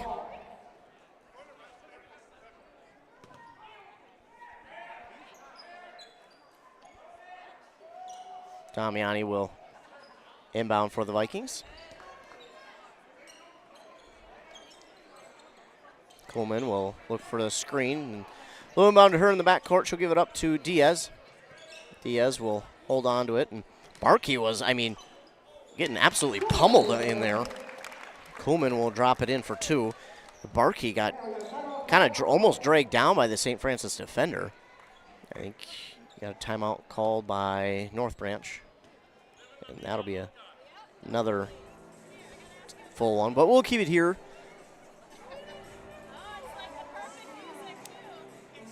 (59-42), 2 minutes to go. Again, there is time, but you need to get going quickly if you're North Branch. Again, offense has to move with a ton of purpose, down by 17. And again, it's not that their offense has been terrible here tonight. They just, there have been some plays they haven't executed as well as they would have liked, and also some unfortunate turnovers. But one of the biggest reasons why the lead is the way it is for St. Francis is rebounds. Offensive rebounds for St. Francis were a big key in the first half. And early in this second half, they were another big key. They got themselves second, third, and fourth chance scoring opportunities, which helped them jump out to this lead. And they have since capitalized and now lead by 17.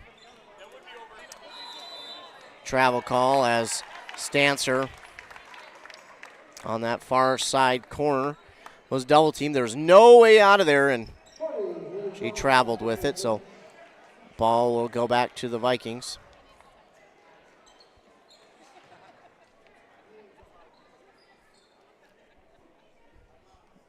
in a moment here. I think they're going to reset the shot clock. There we go. 1:57 to go. Kuhlman inbounds Bartkey. They'll get to Damiani. Now to Diaz. Diaz to Kuhlman.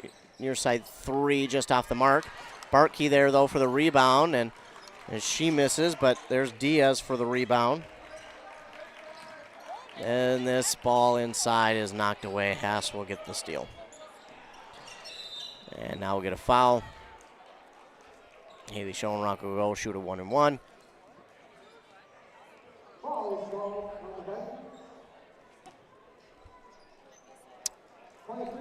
I think got Ella Kuhlman. I don't quite know if that was... Yeah, I thought it was Diaz. They got Kuhlman instead. I mean, Kuhlman didn't have one up to that point, which I think she would have liked to not have had one in the entire game, but this one doesn't even hit the rim, so it won't matter. It will go back to the Vikings. Ashley Bistadu in for Diaz. 1:37 to go. Not over, but tough hill to climb, but hey, why not? Kuhlman gets the inbound. She'll pass it up now to Damiani on the far side. Damiani brings it into the offensive zone. She's on the far side. Give back to Kuhlman. Kuhlman wanted that long three. She'll take the three, and that's just off kilter, but rebounded by Folkema. Another three there. That's going to hit the score or the shot clock, which is out of bounds. And it will go back to St. Francis.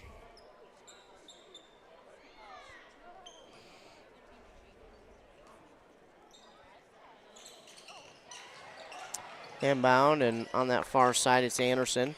Trying to get this one back to Haas, and she does get it now up the court. And it'll be stolen away by Folkema, but that was all set up by Bartkey. All thanks to Bartkey right there, and Folkema will drop it in for two. 59-44. Bartkey set that one up. Under a minute to go, and Bartkey nearly gets another steal. Emily Schoenrock drops it in for two. That will pretty much steal this one up. 61-44. Damiani with it. 47 seconds to go. And the Vikings will just try and score a little bit more to make this look a little bit better and get themselves some confidence moving forward. Kuhlman for three. Oh, just off the mark. And Emily Schoenrock will get the rebound. 30 seconds to go. Shot clock is off, and St. Francis won't need to do much more than dribble this one out. Folkema, she doesn't care what the score is. She doesn't care how much time is left. She's going to play hard defense, as will Bistadu. Double her and get the stancer on the far side, Haas. And that's going to do it. So they will take this one and dribble it out. 5 seconds to go. 4, 3, and that is it. So a tough way to end the regular season for North Branch. A tough outing here tonight. Sometimes you just got to play through these type of games. Sometimes you just have to have a night like this. You got to play through it. It's a tough one, and you just kind of got to swallow one of those pills sometimes and then move on. And now the new season begins for the Vikings, as they will await to see who they'll wind up playing in the section playoffs. But this one, just because they get to focus now on the playoffs, does not mean that it is still not a tough one to have at the end of the regular season. So we'll take a commercial break. We'll recap this one when we come back and then get ready for the boys part of the doubleheader here on KBK. Embrace Orthodontics offers a unique specialized approach to orthodontic treatment with custom braces or Invisalign. The team at Embrace loves getting to know their patients personally and takes the time to make sure all your questions are answered. Their board-certified orthodontists use only the latest in modern technology to give you the best outcome possible. They work with your insurance company and offer flexible financing options to fit your budget. Call today to set up your free exam and see how Embrace Orthodontics can transform your smile. More online at embracemn.com. That's embracemn.com. And here's the pitch. Here's the pitch. The premier indoor batting cages in North Branch. Whether you're trying to make the team or take the team to the next level, Here's the Pitch has state-of-the-art pitching machines for both baseball and fast-pitch softball. $35 gets you cage time with your own pitcher. $40 gets you cage time using one of their top-tier pitching machines. Screens, plates, helmets, they've got the equipment, you provide the batter. Find Here's the Pitch on Facebook or visit here'sthepitchmn.com. Here'sthepitchmn.com. Hey there, sports fans. Brad here from Lee's Pro Shop in Pine City, and we have a Lee's Crazy Sale going on. It's time to gear up for hockey, basketball, wrestling, or volleyball equipment, as it is all 20% off. That's right, 20% off all your favorite hockey, basketball, wrestling, and volleyball equipment. Whether you're a beginner or a pro, Lee's Pro Shop has everything you need to take your game to the next level. So don't wait. Stop by Lee's Pro Shop today. Save big on your favorite sports equipment. Hurry in for Lee's Crazy Sale. Lee's Pro Shop, where the passion for sports begins. A&W Restaurant Pine City is still making fresh root beer, that signature item since 1919. It's still made fresh and on-site with real cane sugar and a blend of secret ingredients. It doesn't get any better than this. Their world-renowned A&W root beer is a classic treat, and they can top it off with creamy vanilla soft serve to be known as the famous A&W root beer float. Now that's smooth, tasty, and refreshing. An American iconic A&W root beer float. It never tasted so good. A&W Restaurant Pine City. Come grab your root beer float today. Well, the final in the girls' game of the doubleheader saw the Vikings fall 61-44. It was a tough one for the Vikings. Again, one of those ones where you kind of just maybe have to play through, but again, it still stings. Still stings to have that one at the end of the regular season, but now they will go into the section playoffs and they will host the number 6 seed. That could be any one of 3 teams. That could be Denfeld of Duluth, that could be Chisago Lakes, or it could be Grand Rapids. It could be any one of those 3 teams. We'll have to wait and see. This section is seeded on Saturday, so we'll find out who they will play either Saturday or Sunday, and we'll let you know on Monday. For St. Francis, it's a good way to end the season in Section 5 Single A. That'll make them 17-8 at the end of the regular season. And again, they could maybe jump to that 3 seed, but maybe the 2nd seed. I don't know. We'll have to wait and see for them. Of course, they're not one of our local teams, so we won't really report on it as much, but Princeton is in that section, so we'll keep you kind of aware of where they'll be at and play. And Princeton does have a good chance of actually playing them in that first round, because that would be a 4 and 5 matchup, and that would be who would play each other. So Princeton could wind up playing St. Francis there in the first round of the playoffs, because it is that 4-5 matchup, and they would play each other in the first round. So we'll keep you up to date on all of that. But for now, we're going to take a commercial break. We're going to have one more commercial break, then we'll be back for the pregame of the boys part of this doubleheader here on Nice 95.5 KBEK. Back again after word from our fine sponsors. Untangling your headphones, finding the right remote, saying goodbye to your favorite shirt that hasn't fit in 10 years. Why are simple things sometimes so complicated? Thankfully, with Auto Owners, insurance doesn't have to be one of them. Auto Owners works with independent agents who live in your community and answer when you call, so you can worry about more important things, like finding a new favorite shirt. That's simple human sense. Contact your local Auto Owners Agency, Pine Insurance Agency at pineagency.us today. Hey there, neighbors. Matt Winsand, CEO Burnett Dairy. Farmers are the people that wake up before the sun, who battle the elements, and tend to their crops and herds with a passion that runs deep in their veins. At this time, I would personally like to thank the farmers. From all of us at Burnett Dairy Cooperative to all of our incredible farmers, thank you. Burnett Dairy Cooperative. Real farms, real flavor. Arrowhead Transit, your community, your ride. Arrowhead Transit is proud to support this station and bring you reliable public transportation in your community. Whether you need to get to work, school, or the doctor's office, our friendly drivers and comfortable buses are here to serve you. We're committed to connecting communities and making transportation accessible for everyone. Arrowhead Transit is your community partner in getting around. Arrowhead Transit is a supporting sponsor of the station and is dedicated to supporting our local communities. The Duluth Sports Show is back February 13th through 16th. Shop the latest gear and explore a massive selection of boats, docks, lifts, ATVs, RVs, fifth wheels, travel trailers, and more. Save big with exclusive show-only pricing. Grab cash and carry items to take home and enjoy family-friendly entertainment. Come for the deals, stay for the fun. If there's too much to see, come back a second day for free. February 13th through 16th at the Deck in Duluth. Your ticket to outdoor adventure awaits at DuluthSportsShow.com. Resetting your password, unsubscribing from emails, printing anything. Why are simple things sometimes so complicated? Thankfully, with an auto owner's insurance independent agent, getting the right coverage for your business doesn't have to be one of them, so you can get back to more important things, like learning how that printer works. That's simple human sense. Contact your local auto owner's agency, Pine Insurance Agency at pineagency.us today.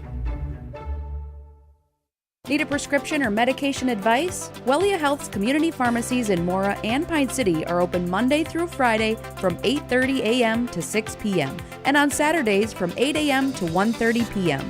Our friendly pharmacists are here to answer your questions and to help with prescription transfers. Call us at Pine City 320-322-5141 or Mora 320-679-3999 or visit welliahealth.org. Whoa! Better get into the Freeway Holiday Station store in Pine City and start saving. Right now, grab a Meat Lover's burrito or new Ranchero beef and cheese burrito. I want one right now. Wash it down with everyone's favorite Celsius, buy one, get one free. And Holiday still has the $3, $4, $5 meal deals on some of your favorite items. Better get into the Freeway Holiday Station store and save. Open 24/7, 365. The Freeway Holiday Station store in Pine City. Your journey to smile with your forever starts at Embrace Orthodontics. The team at Embrace is committed to providing world-class care and a remarkable orthodontic experience. Choose between custom Light Force braces or Invisalign clear aligners with locations in Pine City, Lindstrom, and Cambridge, and a plan to fit your budget, whether you have insurance or not. Embrace Orthodontics will make your smile journey comfortable, convenient, and customized just for you. Visit EmbraceMN.com today to find out how to set up your free exam. EmbraceMN.com. Embrace Orthodontics. A smile you will embrace forever.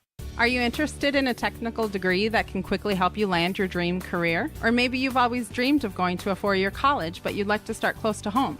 Either way, Pine Technical and Community College has you covered. PTCC offers more than 50 degrees in hot fields like healthcare, information technology, advanced manufacturing, and business.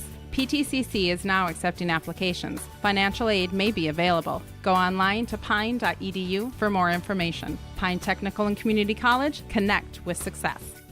Baseball and softball coaches, are you looking for dry, warm practice time? Here's the Pitch in North Branch can help. Here's the Pitch offers amazing indoor options for your team. Offering state-of-the-art pitching machines and batting cages. And space for you to give instruction without worrying about the weather outside. Take your athletes to the next level. Coach up your team during every season or off-season.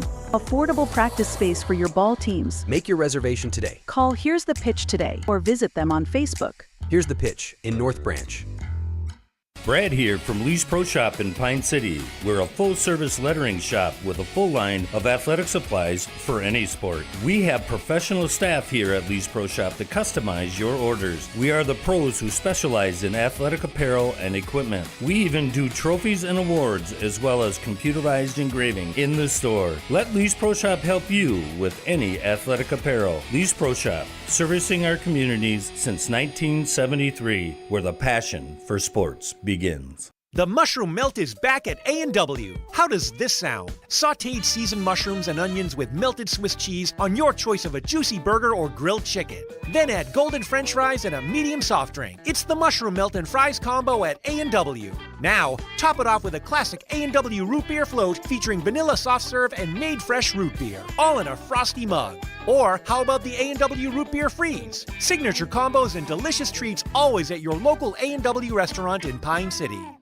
Aurelius Manufacturing has been providing innovative solutions to customers since 1926. Specializing in the production of custom welded hydraulic cylinders for over 40 years, our focus is on providing value to customers through innovative problem solving, quality workmanship, and customer service. Our team works with your team to develop designs that provide the most value for your application. We leverage technology and craftsmanship, turning designs into finished products quickly and accurately. Aurelius Manufacturing is a proud sponsor of the Brand Bombers. Dale's Heating and Appliance, your local heating and appliance expert, is committed to making your family's comfort their top priority. And now you can add water softeners to their list of expertise. Dale's now offers water softener sales or rentals along with installation, service, and salt delivery. So if your home needs quality water, make the call to your already trusted experts at Dale's, or just visit dalesheatingandappliance.com. dalesheatingandappliance.com. Need reliable energy? Burnett Dairy Cooperative has you covered with top quality propane services. Whether you're heating your home, running your business, or firing up the grill, our propane is safe, efficient, and always dependable. Choose Burnett Dairy Cooperative Propane, your trusted partner for all things energy. Stay warm, stay powered, stay local. Loading the kids in the car, brokering peace in the back seat, mastering the snack handoff without even looking. Why are simple things sometimes so complicated? Thankfully, with auto owners, insurance doesn't have to be one of them. We work with independent agents who keep insurance simple, so you can worry about more important things, like figuring out what's growing in that cup holder. That's simple human sense. Contact your local auto owner's agency, Pine Insurance Agency, at pineagency.us today. Arrowhead Transit, your community, your ride. Arrowhead Transit is proud to support this station and bring you reliable public transportation in your community. Whether you need to get to work, school, or the doctor's office, our friendly drivers and comfortable buses are here to serve you. We're committed to connecting communities and making transportation accessible for everyone. Arrowhead Transit is your community partner in getting around. Arrowhead Transit is a supporting sponsor of the station and is dedicated to supporting our local communities. Well, we'll now get ready for the boys part of this doubleheader. We'll reset the scoreboard there to 0 and put the first half in that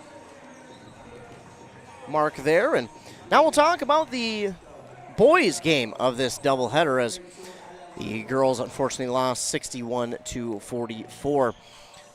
Taking a look at these two teams coming in here tonight, I've seen the Saints, both the teams play. I think it was at Chisago Lakes, and it was a good game there. But taking a look at these two teams, again, they don't play in the same section, but in the same conference. And for the St. Francis Saints, they're at the tail end of their section in 5-3A over Big Lake. They're 8-14. They're 2-7 in section play, which is interesting because Big Lake is 3-7 in the section and 7-14. So I'd be interested to see how that plays out at the end of the season, because I would think that because of the section record, Big Lake would jump St. Francis for that, what would it be, 7th spot? Let's count 1, 2, 3, 4, 5, 6, 7, 8. Yeah, so I think Big Lake would jump St. Francis for that section spot at the 7th.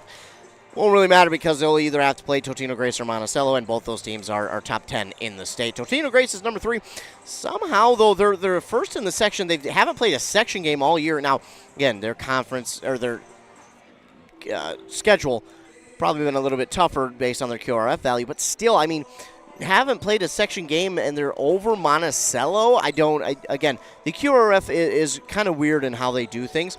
Not because they're weird or their formula is weird. It's just, for someone like me, it's hard to understand, is what I'm saying. It's not easy to understand because I'm a simpleton, and my brain doesn't work half the time. So, but yeah, for St. Francis on the season, 8-14, 2-7 in their own section, scoring 62 points per game, giving up about 73 points per game. So that's something to watch out for here in this one.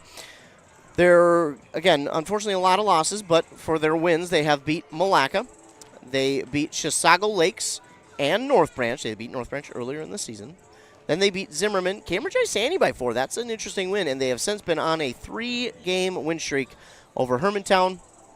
This is a big one. Monticello and Chisago Lakes again. They beat Monticello at Monticello, ladies and gentlemen. As one of the top 10 teams in the state, you just don't do that. That's not a win that just happens. That's a win that they had to earn. So for St. Francis, not only are they coming in off a 3-game win streak, they're coming in having beat one of the top 10 teams in the state in their own section in Monticello. Plus, they also beat Hermantown and Chisago Lakes in a higher scoring game. But for them to have beat Monticello, who they lost to earlier in the year by 20-plus points, that's a big win. That is a big win. So they'll definitely try and use that momentum from that 3-game win streak here tonight to try and pull them to victory. Once again.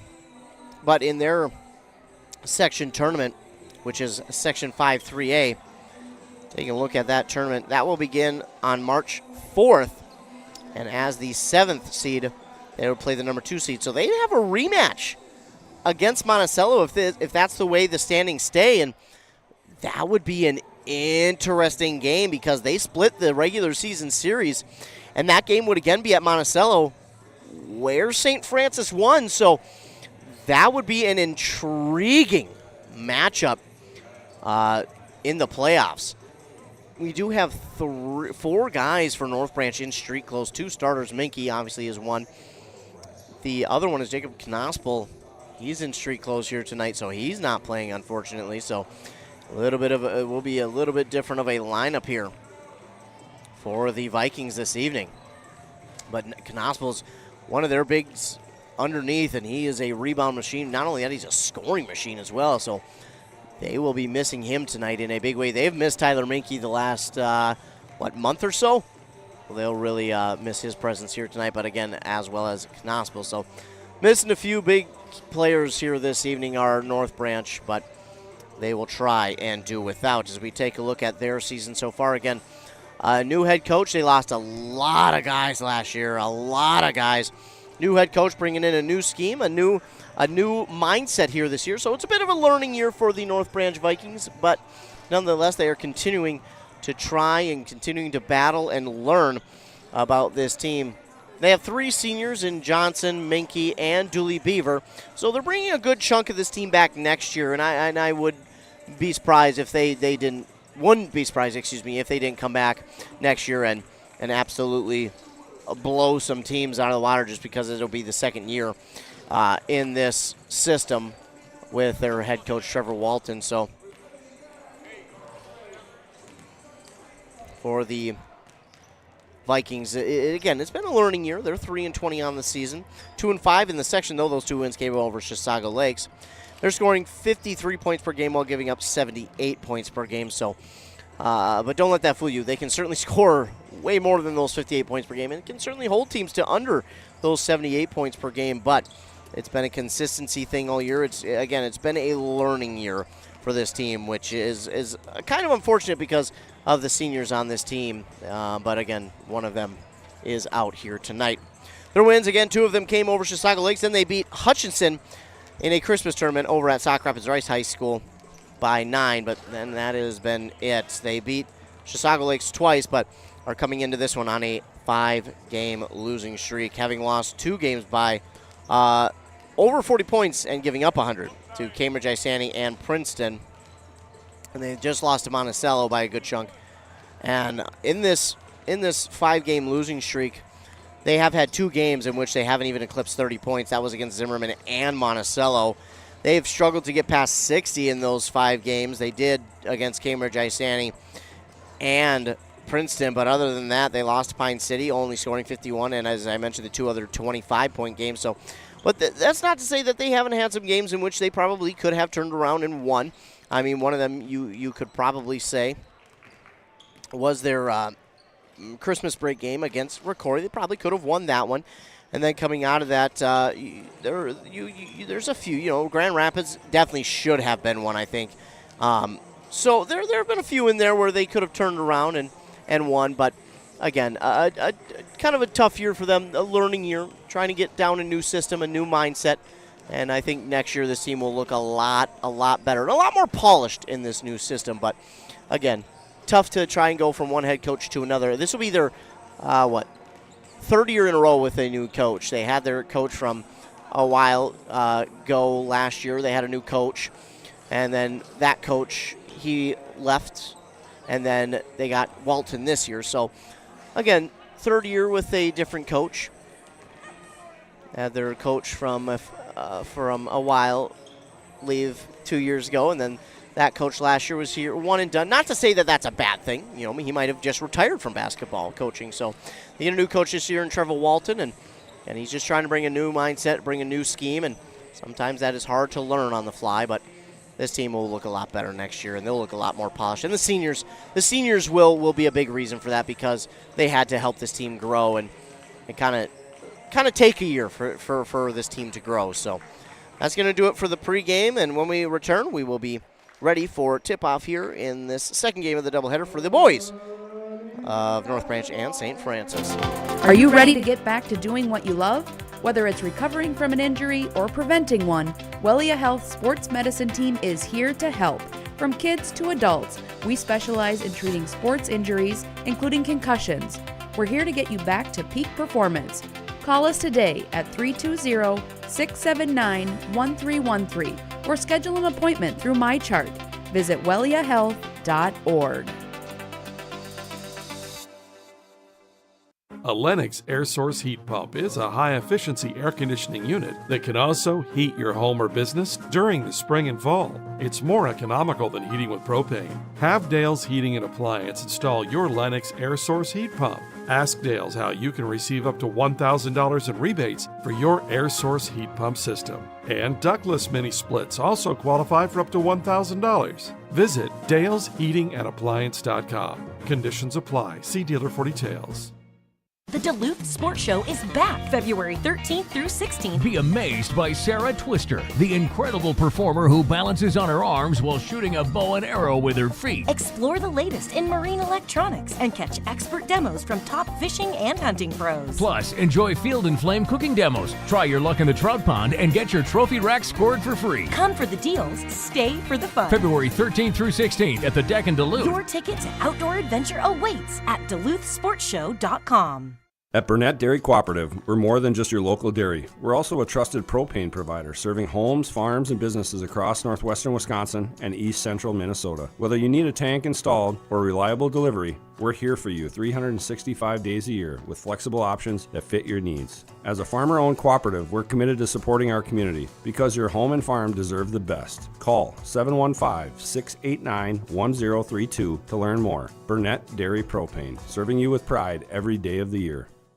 You gotta stop somewhere, so make a stop into the Holiday Station store in Pine City and start saving. Right now, grab CK Oil, save $2 when you buy 2, or CK Diesel DEF treatment for only $23.99. While you're at Holiday, they still have the $3, $4, $5 meal deals on some of your favorite items, and Refresh Team Spirit with Mountain Dew are 3 for $6, or Celsius, buy one get one free. Whoa! Better get into the Freeway Holiday Station store in Pine City. Back here on Nice 95.5. Saints starting lineup looks like this. It will be number 1, Mason Sinkowitz. Number 5, Tanner Rothbauer. Number 20, David Tupper. 24, Taylor Hardy. And 33, Connor Peterson. Now on the other side, I apologize. I couldn't quite hear the name. So I apologize if I do not get his name. It looks like he might be a JV player that has been brought up for the varsity here tonight. But for the Vikings, it'll be Julie Beaver, number 2, number 11, Kingston Draws, number 14, Chaz Johnson, and 30, Brandon Giese. Again, 25, I did not catch his name, so not quite sure of who that is. We'll get his name, though. Don't worry. It is going to be the Saints who win the tip. It's Sinkowitz who quickly gives it off to Hardy. And with it is Rothbauer. Rothbauer will be patient with it. And he'll give over to Peterson. Peterson trying to drive on Johnson, and this one back outside for Tupper. Tupper for 3 is good. Yeah, Tupper is a very interesting player. He plays real well. Chaz Johnson on the near side will hand it to Giese. Giese on the baseline to Dooley Beaver off the front of the rim, and Peterson will grab the rebound. Quickly up the court they go. Hardy to the basket. He's fouled. So he'll go line and shoot 2. I think they're going to get Kingston Draws on this one. Team's first, his first as well. And at the line to shoot 2 is Taylor Hardy.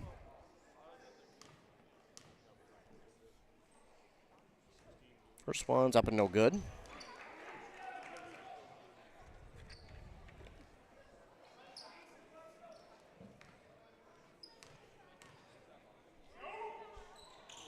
This one's no good as well.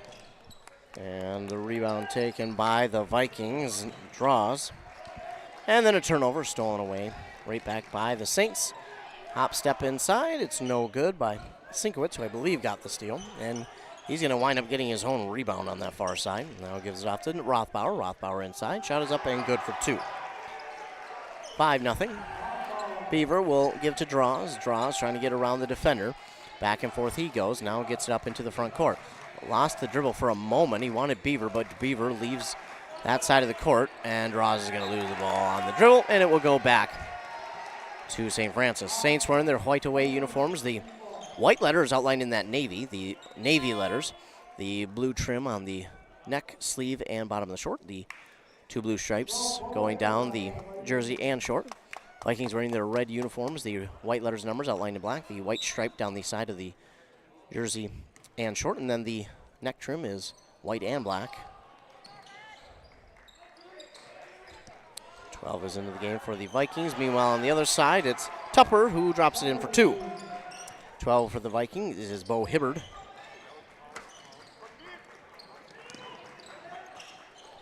And this ball going to be stolen away by Hardy. And Hardy will give to Tupper on the near side. Now to Minkwitz, now inside. And this shot no good for Rothbauer, rebounded by Beaver. Beaver will look, and he'll wait for the offense to get in front. Give now to Chaz Johnson. Johnson pauses at the North Branch logo. Give on the near side here to Hibbard. Hibbard looking, give on the far side now to Giese. Giese to Beaver. Beaver going to try and drive baseline. Wants to give it back and in some trouble. And now tried to give it to Giese, but through his hands, and it will go out of bounds. Checking in now for the Vikings, Andrew Carnes.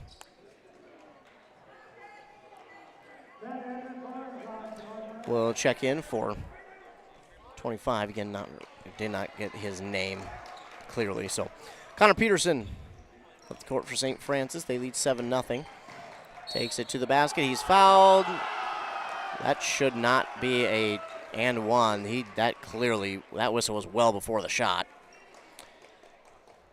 But they're going to get Chaz Johnson with his first, and Connor Peterson's going to get a chance for the and one.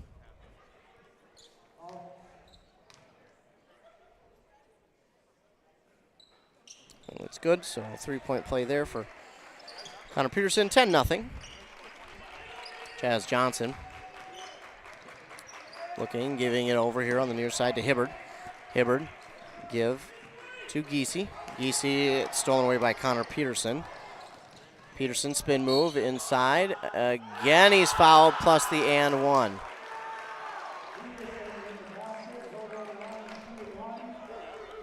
Another chance for a 3-point play for Peterson. Another foul on Chaz Johnson, his second, team's third. Checking in now is Vincent Dufek.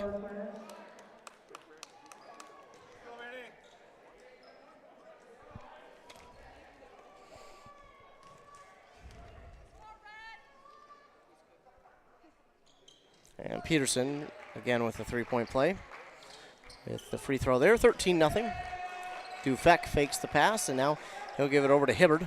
Hibbard give to Giese. Now back to Dufek to Beaver. Beaver give on the far side to Dufek in the far side corner. That time for Hibbard. Hibbard inside, can't get that one to fall. It's going to be knocked out of bounds. It will stay with the Vikings.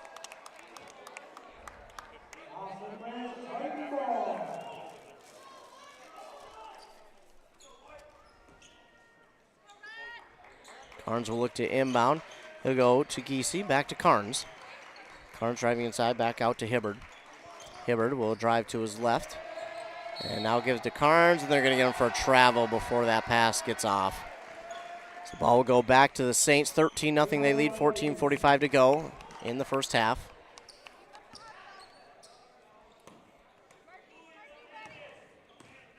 Peterson will drive, and it's by Beaver. Now this one off the backboard, no good. Rebounded by Dufek.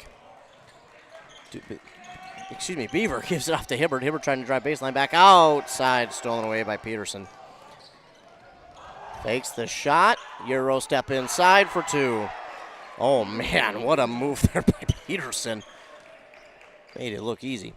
Beaver will give up to Carnes, and Carnes trying to lob inside underneath for Giese, and Giese wide open for 2, and the Vikings are on the board. Peterson has this one poked away by Dufek. Tried to get a little too fancy on it.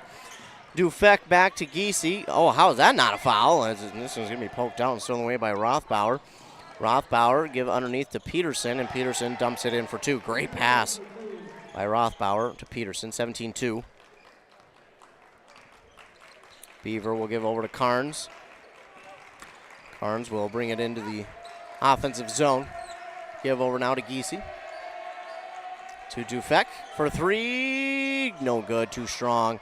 And Giese brings in the rebound. Shot is up and good for 2. Giese working inside. Now the pass deep to Rothbauer. He's left alone. He has to settle it down. Give to Sienkiewicz, and Sienkiewicz will drop it in for 2. 19-4. Dufek has it. Picks up his dribble. Gives to Carnes. Underneath the basket. Lets the defender go by. Oh, and then he missed it. And it will be off of a Saints player out of bounds. Man, missed on that one. Easy lay-in, too. Alex Kristen will check in for the Saints, as well as number 11, Hunter Olson.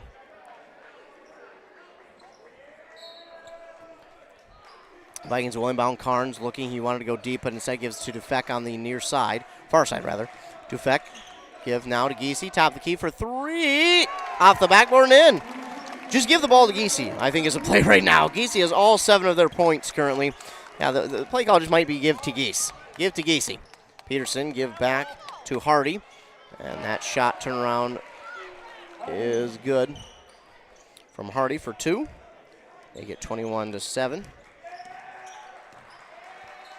Dufek give to Beaver. It's through his hands. Tupper gets the steal. And the shot, no good. But rebounded by Olsen and put back for 2. Tupper with the steal. Olsen with the rebound, put back for 2. It's 23-7. And we've got a timeout, a full timeout called here. I would assume by North Branch. North Branch called the full timeout. Why they take one, we'll take one as well. Embrace Orthodontics offers a unique specialized approach to orthodontic treatment with custom braces or Invisalign. The team at Embrace loves getting to know their patients personally and takes the time to make sure all your questions are answered. Their board-certified orthodontists use only the latest in modern technology to give you the best outcome possible. They work with your insurance company and offer flexible financing options to fit your budget. Call today to set up your free exam and see how Embrace Orthodontics can transform your smile. More online at embracemn.com.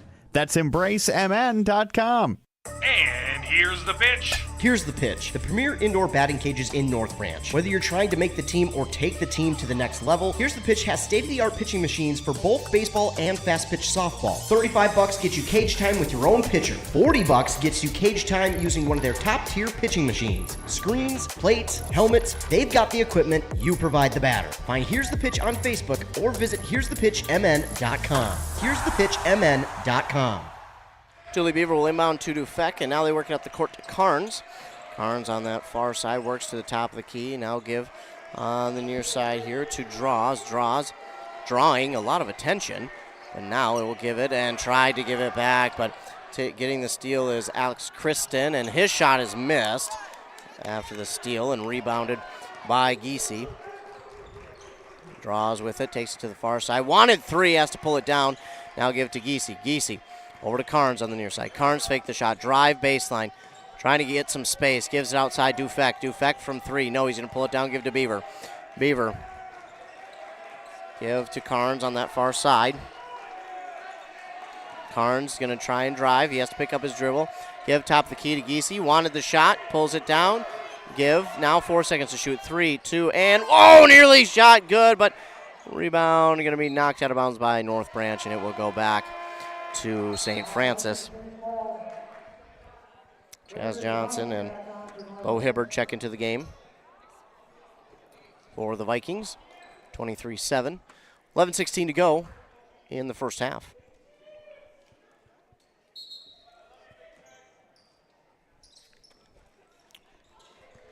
Tupper will inbound, and here come the Saints the other way. Hardy, quick drive to the basket. Shot is up, no good. Dufek there for the rebound. Dufek bringing it up the court. He got fouled. I think they're going to get Hardy on this one. So Hardy with his first foul, team's first.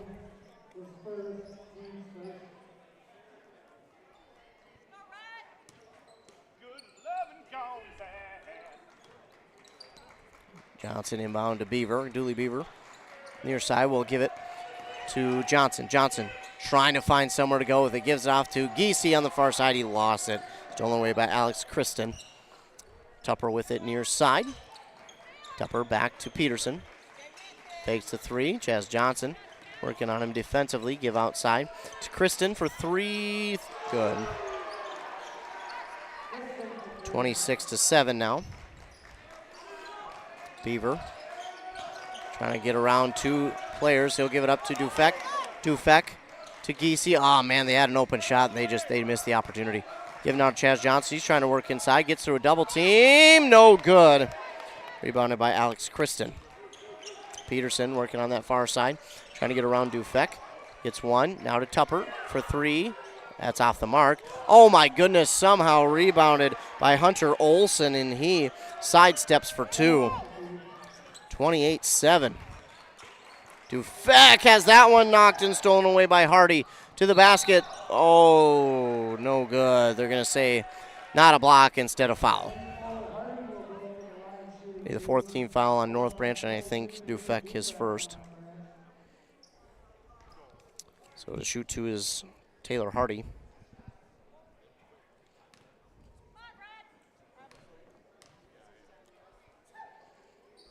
No good on the first.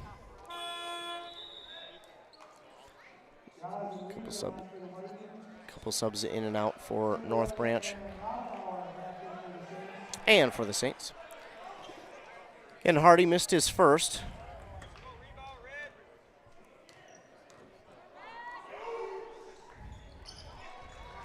Hardy will make the second. 29-7. Vikings. Chaz Johnson has it. Give to Hibbard. Back to Johnson. Johnson trying to split the defenders. Gives to Giese. Giese up the court trying to get it to Hibbard.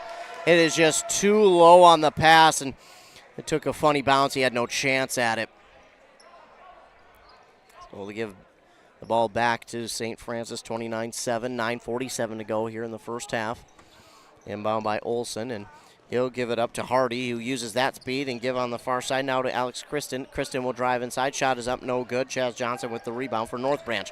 He'll give it off now to Draws inside. No good, but they're going to get a foul on St. Francis, and it will send Draws to the line for two. They're going to get this one on Sienkiewicz, his first, team's second, and Draws at the line for two.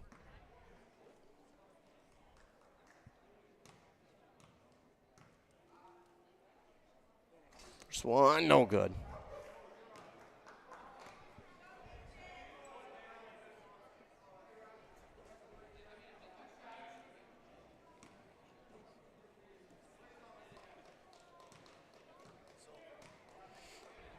And Draws, second one is good. So 1 of 2 there for Draws. Makes it 29-8. St. Francis. Bring it back the other way. Give back outside to Sienkiewicz after the drive from Olsen. Now passing the ball around. Rothbauer has it. Give back outside to Olsen for three. That's off the mark. Rothbauer somehow gets the rebound. That shot is no good. And we're going to get a foul here offensively on St. Francis. And you're going to get Rothbauer. His first, team's third. And now checking in for the Vikings is number 4, Yang Savkoop. I hope I'm pronouncing that right. I apologize if I'm not. So we're just calling him Yang so as not to mispronounce his first name. Meanwhile, Draws has it inside, lost it off of his own feet, tried to give it back outside to Yang, and it is unable to do so.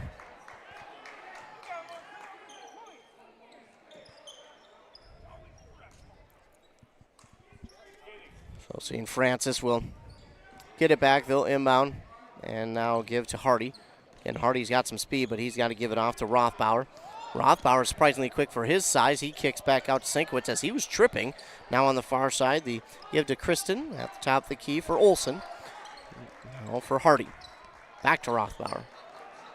Moving this ball around pretty well. Hardy has it. Now going to try and drive. Spin move inside. Shot is off the mark, but still somehow gets it to fall. 31-8. Under 8.5 to go. Chaz Johnson gives to Draws. Draws. Give here to Giese. Wanted the three, gives to Yang. Yang, good ball handling, but give back to Draws, and Draws back outside for Yang, and that is going to go into the scorer's table.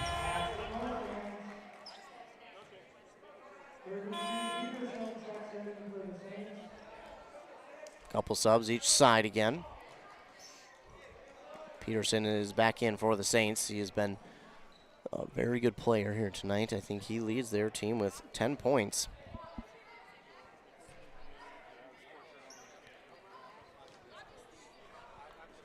Has a third of their points, does Peterson, and he'll get the inbound. He'll give over to Sienkiewicz. Sienkiewicz to Rothbauer. Rothbauer thought about three, instead takes it inside. Shot is up, too strong, and rebounded by number 25. I will make sure to try and find his name. I think he was wearing a JV jersey, so we'll see if we can't find a name for him on the JV. But meanwhile, Brandon Giese for three. 31-11. Three for Sienkiewicz. Oh, man. Ooh. Says, I see your three. I'm coming back with one myself. Wow, what a three from Sienkiewicz. Vikings have it back. Give to Yang. Yang lost it to Sienkiewicz on the steal. Sienkiewicz moving through the defenders. Gives to Peterson. Oh, my goodness. I don't know how Peterson got that one to fall. 36-11.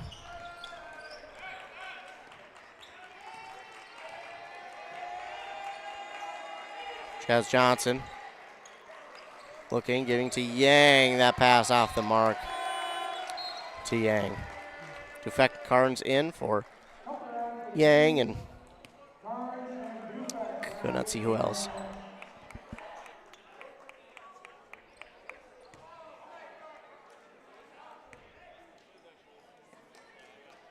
Inbound to Peterson. Peterson will take it up the court for St. Francis. Give off to Sienkiewicz. Sienkiewicz waiting and gives to Tupper.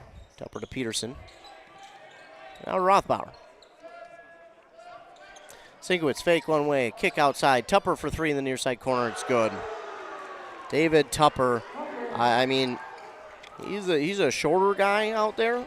One of the shorter guys out there. Maybe the shortest for St. Francis, but man, can he still play really well. I mean, both sides, too. Both ways. Carnes, thought about a screen from Giese. Got to give to Chaz Johnson inside, and he manages to somehow drop that one in for two. 39-13. Connor Peterson tries to get a little too fancy with that one. Tried to go behind his back. They're going to get a foul on North Branch. They got Chaz Johnson, his third, and he'll probably have to take a seat here for the final 6 minutes of this first half, if not on the next play. Peterson trying to drive inside, kicks back outside for Alex Kristen, and he nails the three. 42-13. Under 6 minutes to go. Dooley Beaver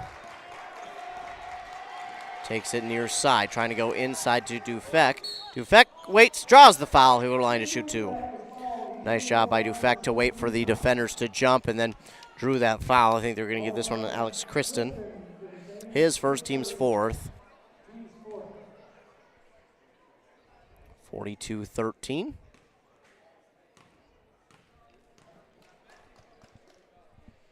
Dufek too strong on the first one.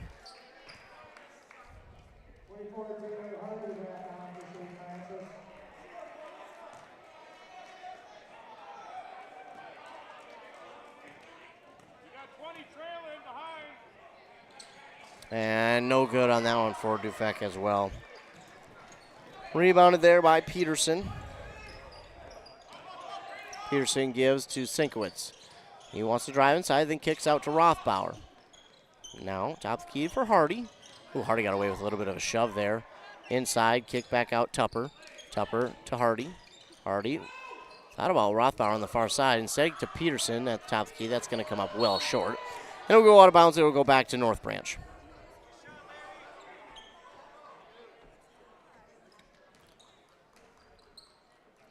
Inbound will go to Dufek and give over to Carnes. Carnes trying to find his way around the defender. Goes near side.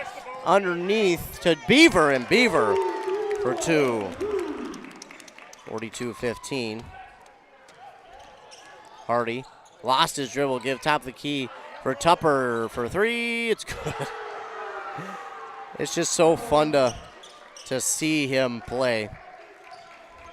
And he's just so nonchalant about it. He doesn't do anything flashy with it. He's just so nonchalant about it. Beaver, nice move to get around the defender. A floater at the basket, too strong. It's Tupper there for the rebound. Good move by Dooley Beaver.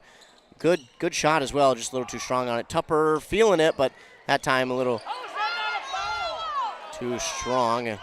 And it's going to be Giese with the rebound. Beaver almost had it, but the defender kind of tackled him in the air almost. Beaver with this floater. Oh, again, no good. Hardy with the rebound. Rothbauer will drop it in for 2. Man, Beaver again with a great shot. Just too strong on it, I think. A little bit too strong. Needs just a smidgen. I don't know what a slumidgen is, but a slumidgen more touch on that floater. Carnes will give to Johnson, now to Dufek on the far side for Carnes. And trying to give it to, I'm not sure if he tried to give it to Beaver, but Sinkowitz is going to come away with the steal, and then Peterson drops it in for 2, 49-15.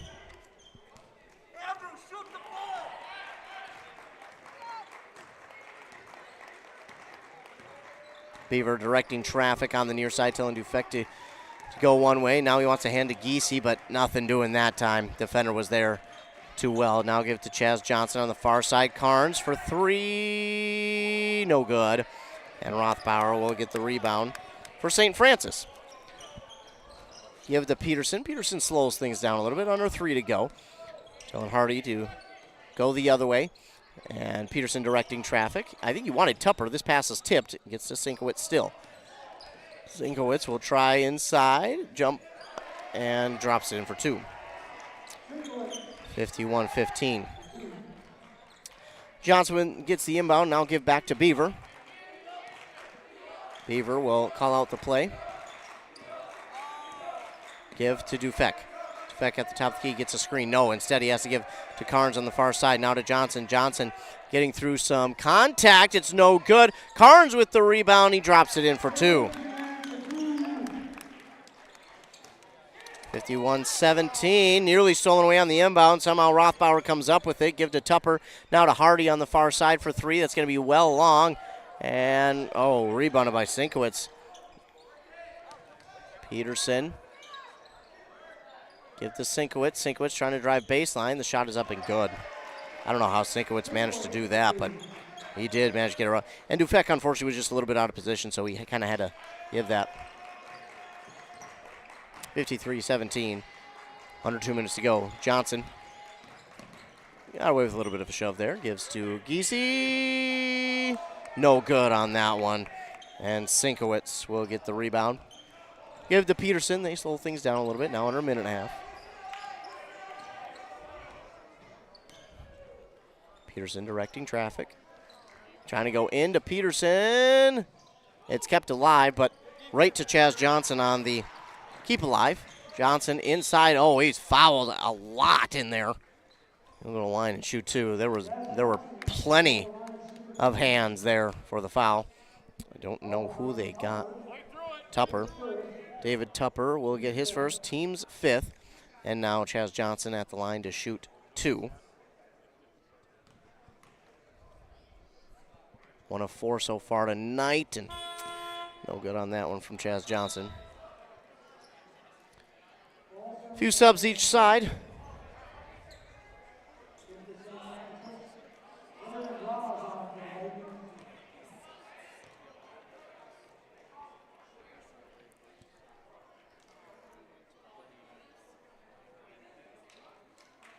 We wait, and all right, now Johnson has the ball back to get his second opportunity. This one is good. It's 1-2 there for Chaz Johnson. Make it 53-18. Yang will check back in for North Branch.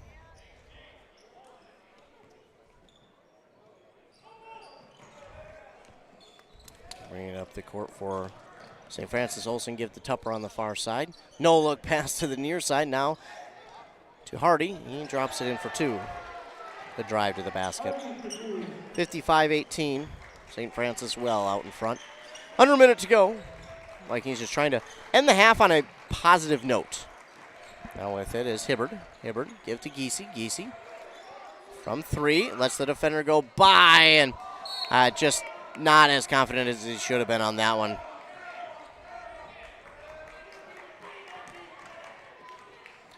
Good looking open shot, but again, I don't think he had all the confidence in shooting that one. That one was off the mark and didn't get anything, as now the inbound going to be apparently knocked out by North Branch. I thought it was going to be North Branch ball, but they must have got a hand on it.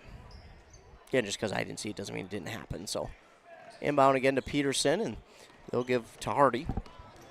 Hardy on the far side. Tupper lets the defender go by. Side step three off the mark and rebounded by Hunter Olsen. Peterson, the long three, is good. 58-18. Dufek. Give near side. Looking at draws, but spin move inside the hook shot. No good. Hunter Olsen with the rebound for St. Francis. 8 seconds to go here in the first half. Peterson fakes the three. Give to Hardy. That one's going to be off the mark. And Dufek will try and get this one. And it was blocked by Kristen. So that's going to do it here for the first half of play. The Vikings trail 18-58 on that Embrace Orthodontics scoreboard. We'll be back after word from those fine sponsors. Then we'll recap this first half of action and go through some stats. You're listening to Doubleheader Basketball on KBEK. Hey there, sports fans. Brad here from Lee's Pro Shop in Pine City, and we have a Lee's Crazy Sale going on. It's time to gear up for hockey, basketball, wrestling, or volleyball equipment, as it is all 20% off. That's right, 20% off all your favorite hockey, basketball, wrestling, and volleyball equipment. Whether you're a beginner or a pro, Lee's Pro Shop has everything you need to take your game to the next level. So don't wait. Stop by Lee's Pro Shop today. Save big on your favorite sports equipment. Hurry in for Lee's Crazy Sale. Lee's Pro Shop, where the passion for sports begins.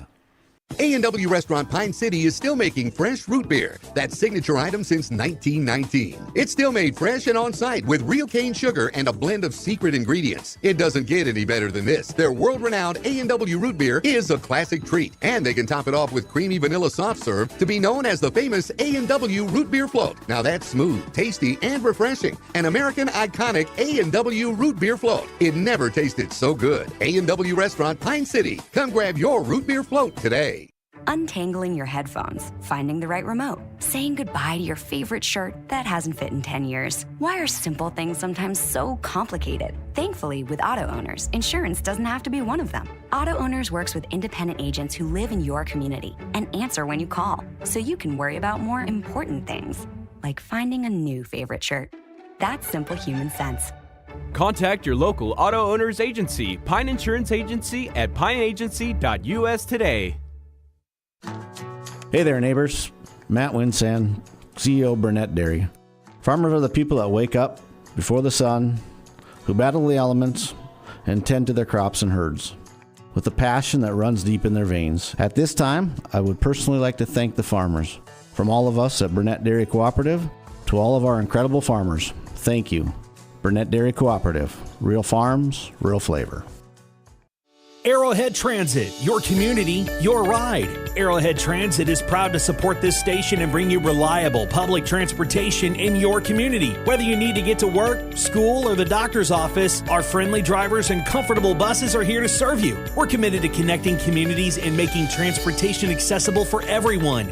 Arrowhead Transit is your community partner in getting around. Arrowhead Transit is a supporting sponsor of the station and is dedicated to supporting our local communities.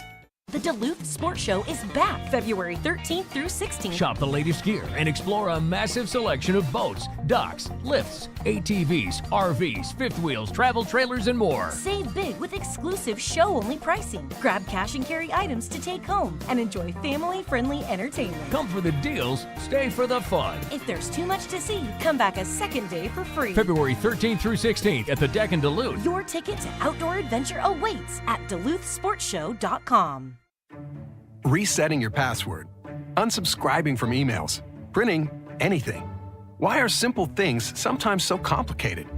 Thankfully, with an auto owner's insurance independent agent, getting the right coverage for your business doesn't have to be one of them, so you can get back to more important things, like learning how that printer works. That's simple human sense. Contact your local auto owner's agency, Pine Insurance Agency, at pineagency.us today. Need a prescription or medication advice? Wellia Health's community pharmacies in Mora and Pine City are open Monday through Friday from 8:30 a.m. to 6 p.m. and on Saturdays from 8 a.m. to 1:30 p.m. Our friendly pharmacists are here to answer your questions and to help with prescription transfers. Call us at Pine City 320-322-5141 or Mora 320-679-3999 or visit welliahealth.org. Whoa! Better get into the Freeway Holiday Station store in Pine City and start saving. Right now, grab a Meat Lover's burrito or new Ranchero beef and cheese burrito. I want one right now. Wash it down with everyone's favorite Celsius, buy one, get one free. And Holiday still has the $3, $4, $5 meal deals on some of your favorite items. Better get into the Freeway Holiday Station store and save. Open 24/7, 365. The Freeway Holiday Station store in Pine City.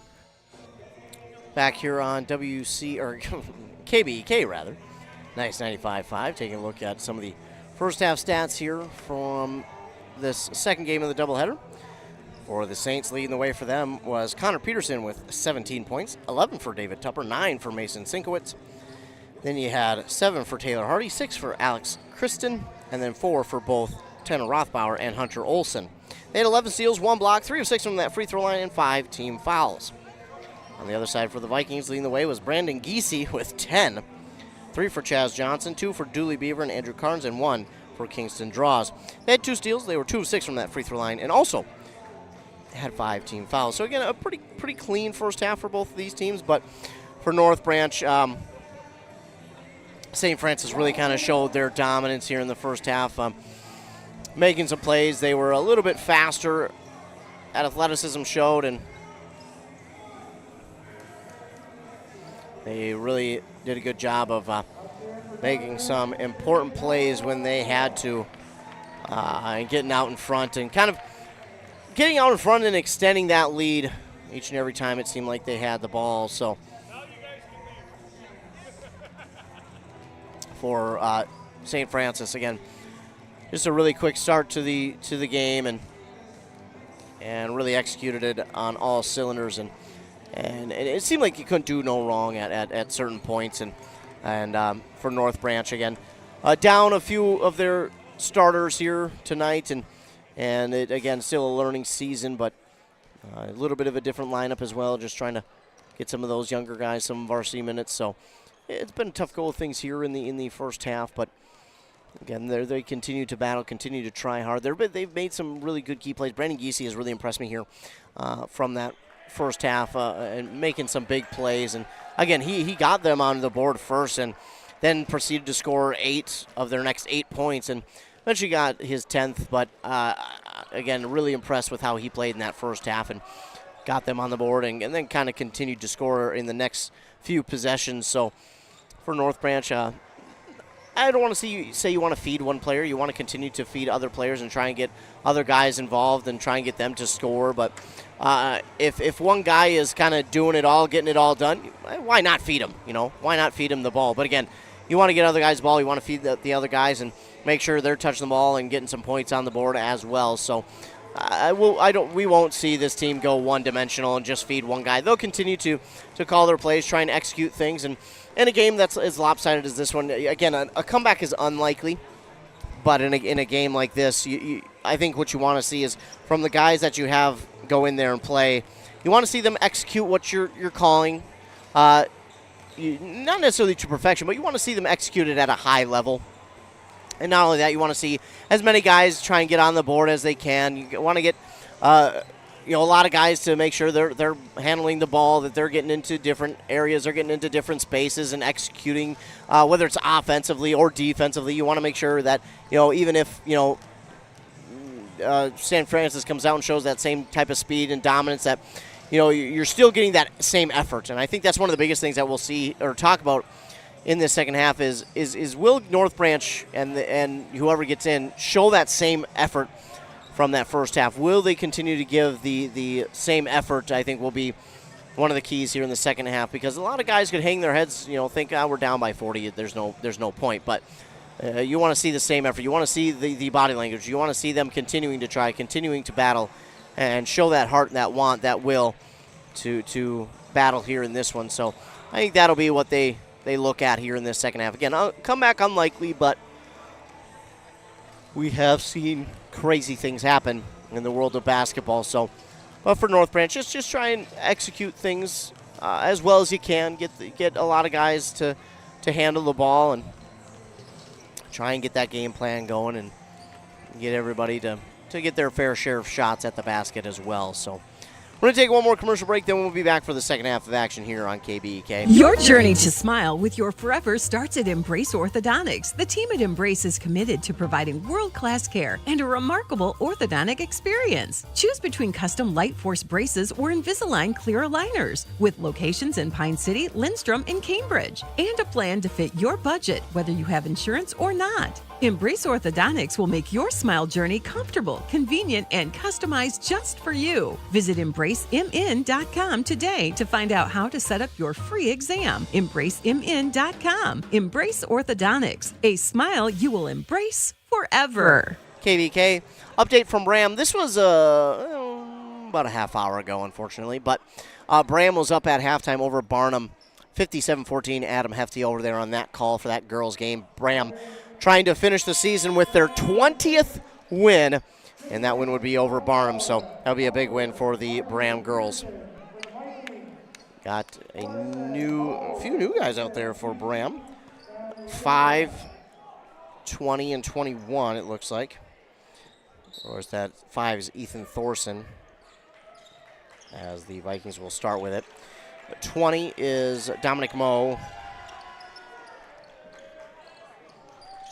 And Moe will look for 3. It's good. Dominic Moe for a 3.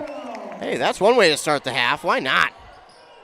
And now a steal for number 21, Henry Christensen.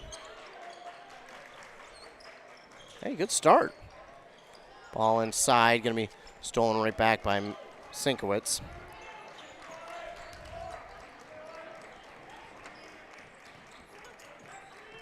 We already see, the Vikings trying to get some more guys in there. Peterson. 3 is good. Rothbauer for 3. They get 61-21. On the far side, this ball going to be stolen away by Hardy.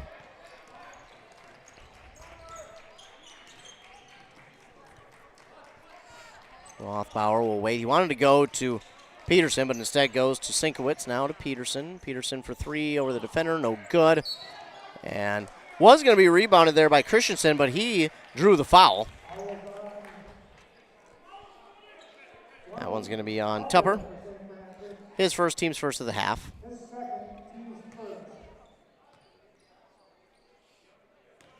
And the Vikings bring it up the court. It's Moe. Moe to Thorson. Thorson underhand to Giese. Back to Thorson. Giese to no one. Tupper there for the steal. Oh, and trying to go fancy with the reverse dunk, but he missed it. Luckily enough, he got the bounce on it, and it falls in for 2. Tried to get fancy with it. This one's going to be stolen away. And this time, he slams it home, does Peterson on the steal from Hardy. Peterson, this one will slam it home on the dunk.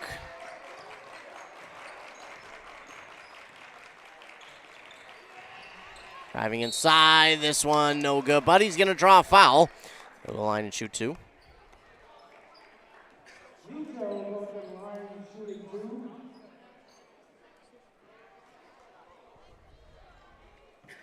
Foul is on Tupper. His third, team second.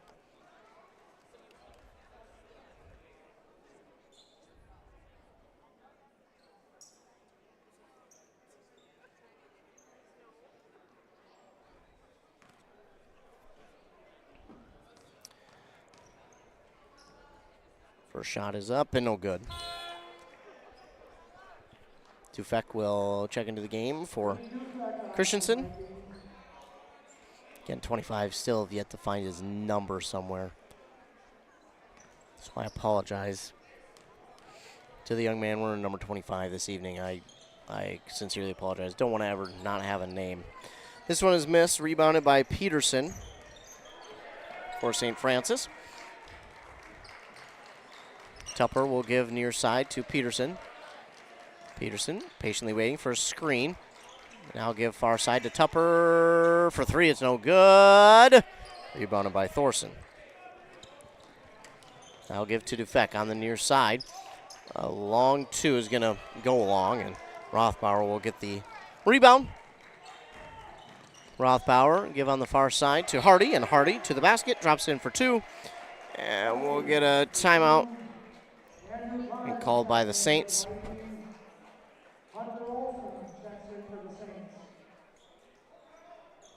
Timeout Saints, full timeout. That gives us a chance to take a timeout ourselves and hear a word from our sponsors. Are you interested in a technical degree that can quickly help you land your dream career? Or maybe you've always dreamed of going to a 4-year college, but you'd like to start close to home. Either way, Pine Technical and Community College has you covered. PTCC offers more than 50 degrees in hot fields like healthcare, information technology, advanced manufacturing, and business. PTCC is now accepting applications. Financial aid may be available. Go online to pine.edu for more information. Pine Technical and Community College, connect with success. Baseball and softball coaches, are you looking for dry, warm practice time? Here's the Pitch in North Branch can help. Here's the Pitch offers amazing indoor options for your team. Offering state-of-the-art pitching machines and batting cages. And space for you to give instruction without worrying about the weather outside. Take your athletes to the next level. Coach up your team during every season or off-season. Affordable practice space for your ball teams. Make your reservation today. Call Here's the Pitch today or visit them on Facebook. Here's the Pitch in North Branch. 67-21 our score. Final over there in Bram. The Bombers beat the Bombers. Bram beats Barnum 92-26. So they get their 20th win on the season. Now a pass inside for Thorson, and Thorson will get his first points of the game. 67-23. Drive inside there by Rothbauer. Pass back out to Tupper.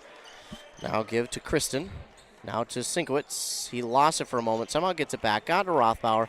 Top of the key. 3. Olsen. No good. And rebounded there by Dominic Moe. Said it more as Moo. It's Dominic Moe. Carnes now to Dufek.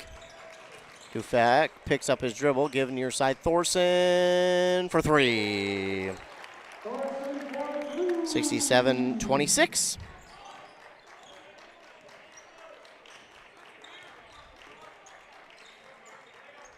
Sinkowitz has it. Gets a screen, now trying to drive inside. Back outside Tupper.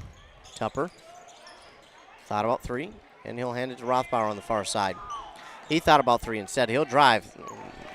Interesting there. I thought he should have taken it. Now it's stolen away by Dufek. Give here for 3 by Moe is no good. And are we going to get a foul on St. Francis, I believe?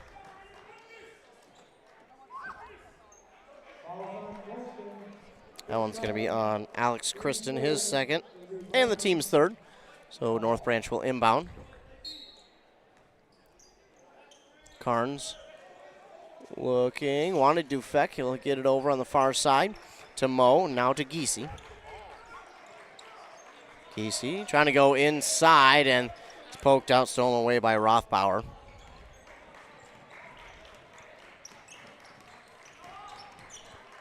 Calling out the play, give now to Sinkowitz. Now to Olson. On the far side, Tupper. Sinkowitz, three, no good. Rebounded here by Giese. Leighton Manners looking to check in for St. Francis. Dufek drive, has to pick up his dribble, now give to Carnes. Carnes back outside to Giese. Giese to Thorson. Thorson for three, good. 67-29.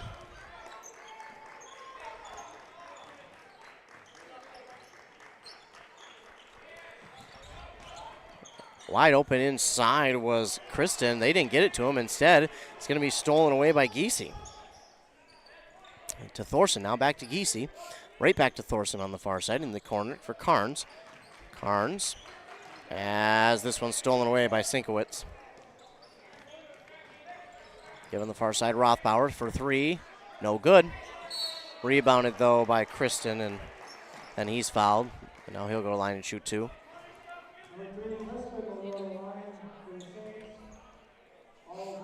I think they get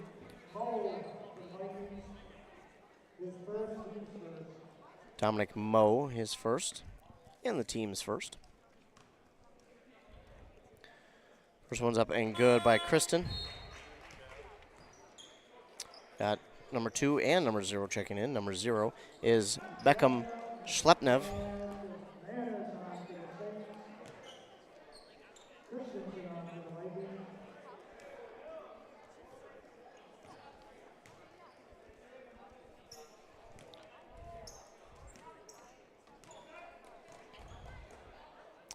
Kristen's second one is good.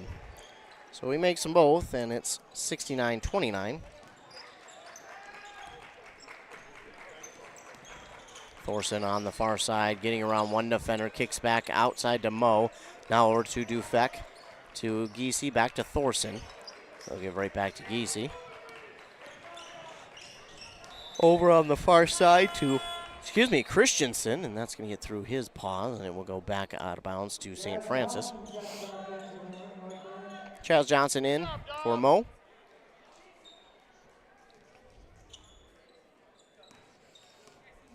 And bringing it up is Manners.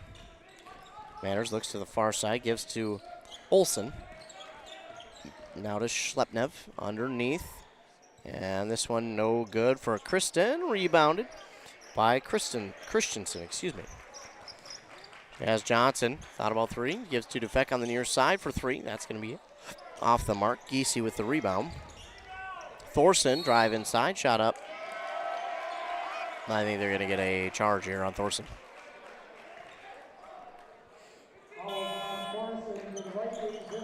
His first, team's second.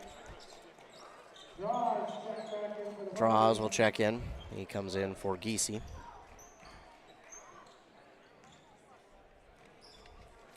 Rothbauer to bring it forward. Give to Olson. Olson kick over to Manners on the far side. Now to Rothbauer. Rothbauer around one, fakes the pass outside, and I don't know how he got that shot to fall, but he did. Incredible spin on that ball. Now Chaz Johnson inside trying to look for two, and he drops it in. 71-31. It looked like it was going to be a 50-point lead at one point for St. Francis, but North Branch did a good job to close that gap. Rothbauer with it on the near side. Give to Olson now. Olson will kick back to Manners.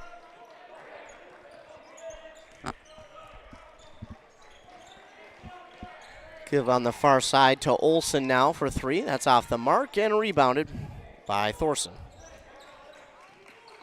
He gives to Chaz Johnson. Johnson will hand it to Thorson. He wanted 3. Instead, he drives. Spin move inside. Lost it. They're going to get a foul on St. Francis. They're going to call it a shooting foul. He'll go line to shoot 2. Again, Alex Kristen with the foul, and Thorson to shoot 2.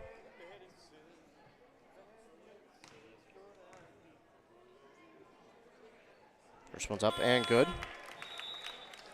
Make it 71-32. And now for St. Francis is 23. Colton Berman.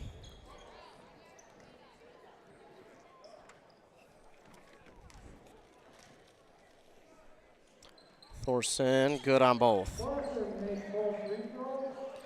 71-33. Manners in there directing traffic. Give now over to Schlepnev. And this ball going to be knocked out of bounds by St. Francis. 10.5 to go, 71-33. Jazz Johnson.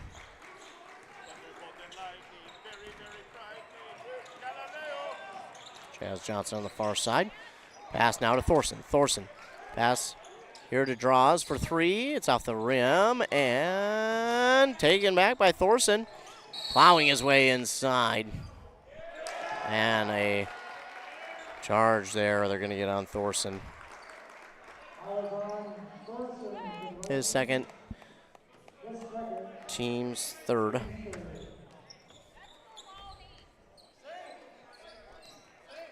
Berman will inbound now to Manners, and Manners trying to get around Draws. Manners will give now to Schlepnev. Over to Olsen. Olsen eyes up the defender, will take a shot from 3. It's no good, and Draws with the rebound.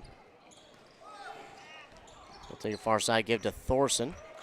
Thorson trying to bully his way inside. This one nearly stolen away, but Dufek got it back. Now a 3 from Draws on the far side. No good. He's going to get his own rebound.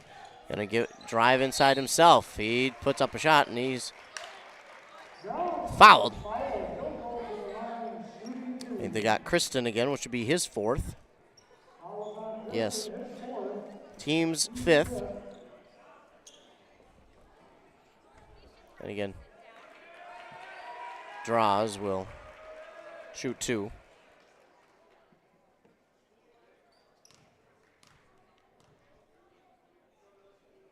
First one's up and no good.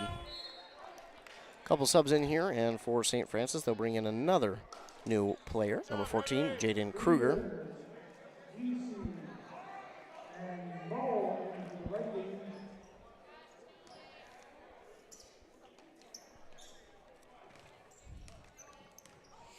Draws, no good on the first, but here's the second, and off the front of the rim, it will fall in. So 71-34. Olsen with it, gives to Manners. Manners on the far side, guarded nicely by Draws, and Draws will knock that one out.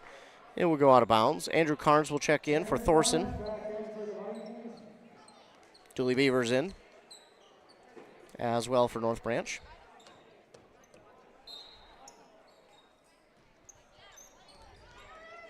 Inbound here to Olsen. Olsen trying to get through traffic. Ooh, they're gonna get a foul call on North Branch.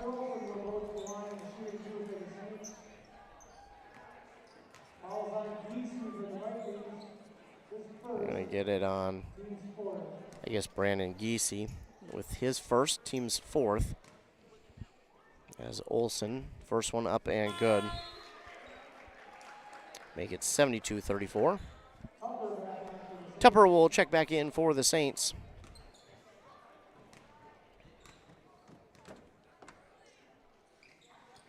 Olsen drops them both in. Sienkiewicz is also back in for the Saints.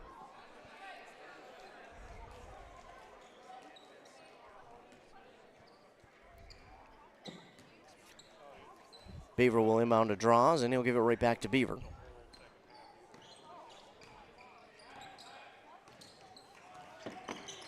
Beaver will look, wanted to go far side to Carnes, instead tells him to go the other way to try and set something up. Beaver will go on the far side. He'll give in the near far side corner there to Moe. Moe getting around a couple defenders, gives back out to Giese. Giese now gives inside to Beaver. Back out to Carnes. Ooh, late pass, and now underneath trying to get it. I think that's Giese or Moe. It's going to be stolen away by Berman. Now I think we got a foul here on North Branch. Kingston Draws will get his second, team's fifth. And St. Francis will inbound to Tupper on the near side. Tupper directing traffic, takes it to the top of the key. Backs up to the North Branch logo, goes on the far side to Sienkiewicz. Sienkiewicz gets called for the travel. And the ball will go back to North Branch. Clock will continue to run as we dip under 8.5 to go. Draws, calling out the play and into the offensive zone. Give on the far side there for Moe. Now to Carnes. Carnes looking, and it's going to be stolen away here by Schlepnev to the basket, 4-2. 75-34. Beaver will give on the near side to Moe, and Moe finds a lane to the basket, just short on that shot, and rebounded by Sienkiewicz. He'll hand it to Tupper. Tupper fakes the drive, gives on the near side now that's 14 Kruger. Inside Sienkiewicz, spin move, shot is up off the backboard and in for two. Good looking spin move by Sienkiewicz to drop that one in for two, 77-34.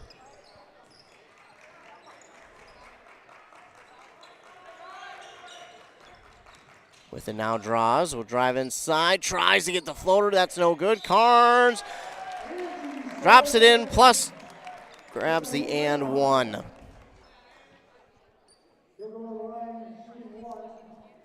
Jaden Kruger with the foul.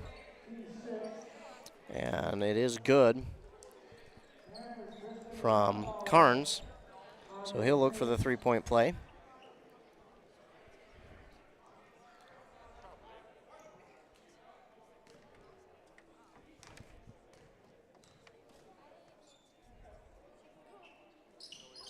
Carnes no good on this one.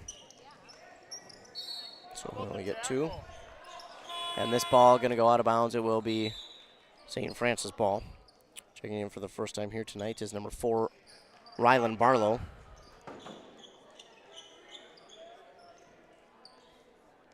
So Barlow. And for the Saints, they'll give on the far side now to Kristen. Kristen in the offensive zone, hands to Manners. Manners on the far side, give to Kruger. Kruger gives back to Manners. Manners trying to look for something, gives now to Berman on the near side for three. It's going to come up short. Rebounded by Ethan Thorson on the miss from Barlow. Draws on the far side, gets a screen from Thorson. Wanted to go inside, but the defender, just with too good a defense, he'll give it up now to Giese. Giese wanted three. He'll drive, give outside to Thorson, now on the near side elbow for three. Thorson has been just hot from outside this half. 77-39. Under 5.5 to go. A three here for St. Francis. That is good from Leighton Manners. 80-39.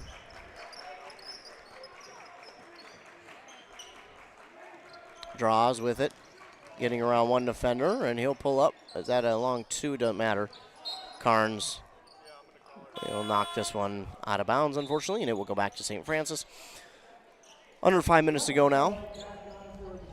Back in is Schlepnev. In for Kristen. Inbound to Manners. Manners will give back up to Barlow. Barlow looking. Give on the far side.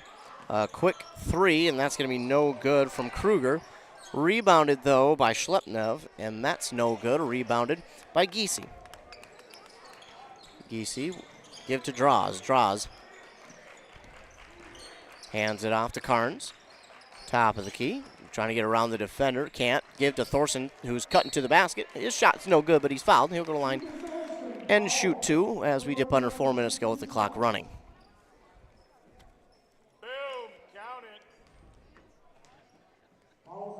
This one's going to go on Berman, his first. Team's 7th.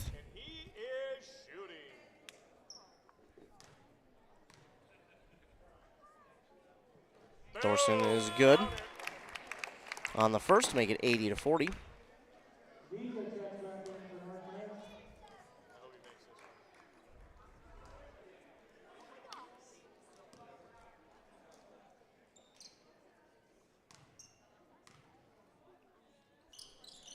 And Thorson, good on both.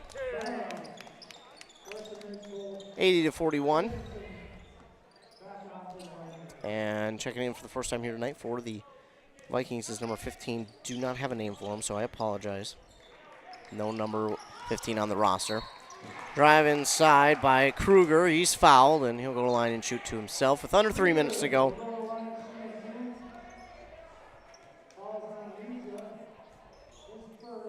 Fouls on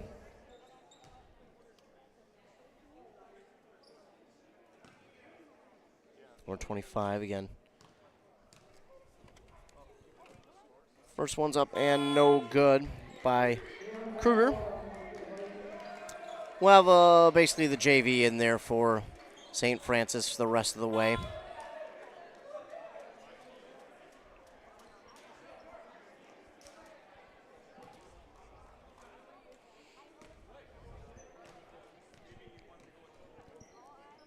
Kruger good on the second. So 1 of 2 there for Kruger. And again, really the JV in now for St. Francis. 81-41. And clock runs. We'll have under 2 minutes to go after the inbound.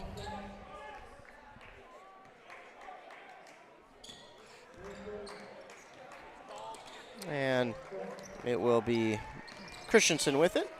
Give over on the far side. Again, the young man I don't have the name for. Another young man I don't have the name for. 15 and 25. 1 and 24 are out there as well. That's Dalen Beckroth. And now a steal for the Saints the other way. That's 25. We'll drop it in for 2. 83-41. One is Dalen Beckroth. I hope I'm saying it somewhat right. 24 is Reed Shodall. Shot is no good. Got his own rebound, and the putback for 2. Maybe that's Shodall, maybe, perhaps? Reed Shodall? I think that might be Reed Shodall. Hopefully. I don't know. And then maybe 15 is Paul Jackson. I don't know. I hope I'm at least close on it. 3 here is good from 13.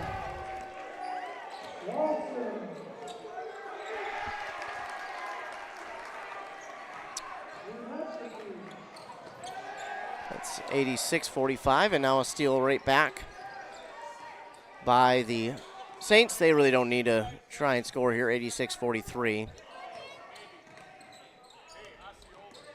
30 seconds to go. Another shot this one is no good. Rebounded here by, again, I believe 25 might be Reed Shodall, excuse me. And now this one inside.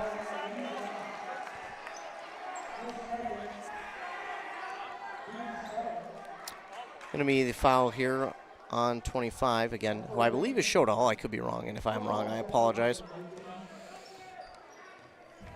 And this will be it. So St. Francis will dribble out the rest of the clock, and that will be it here in this one. The Vikings fall in the boys' game of the doubleheader, 88-43.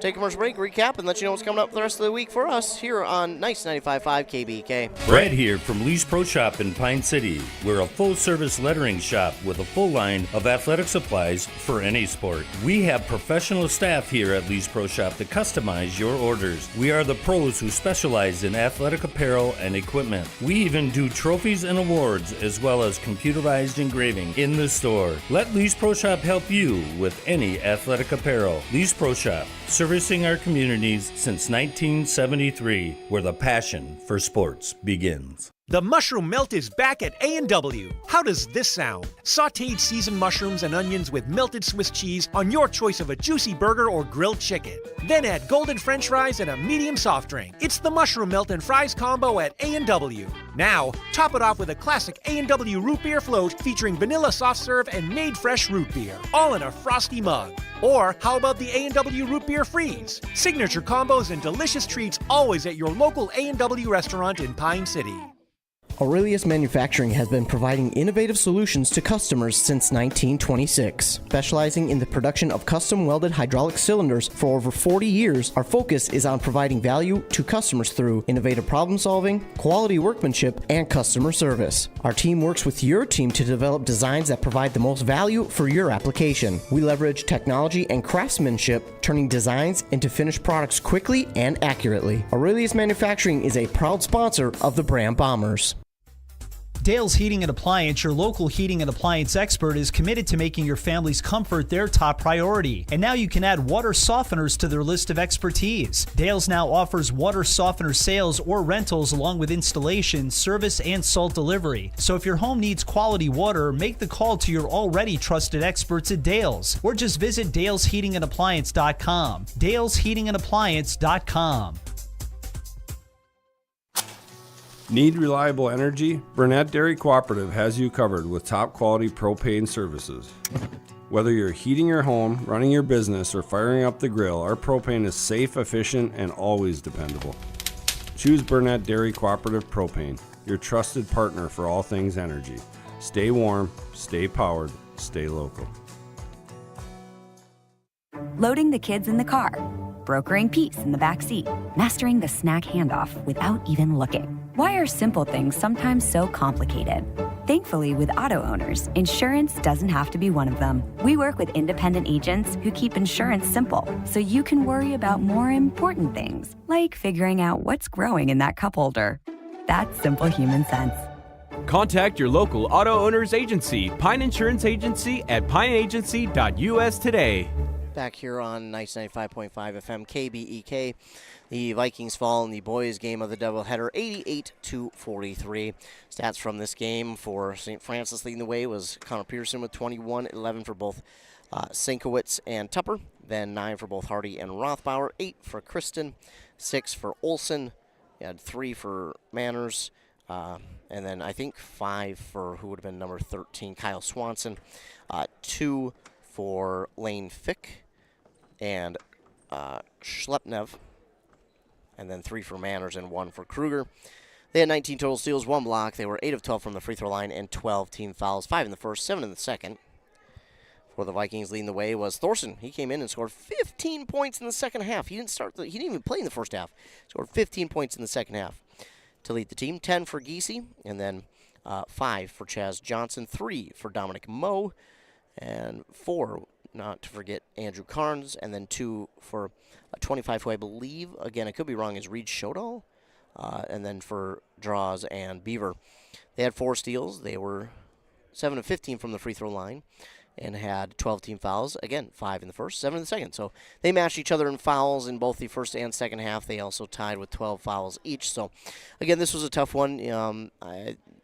St. Francis just a little bit more athletic here in this one, and North Branch did what they could to try and get back into this one. They battled hard all the way through the end. So got some younger guys in there for some valuable minutes, which that's huge, and they'll take that going forward. So they'll continue to prepare for the playoffs, which would be a tough run for them. But hey, why not them?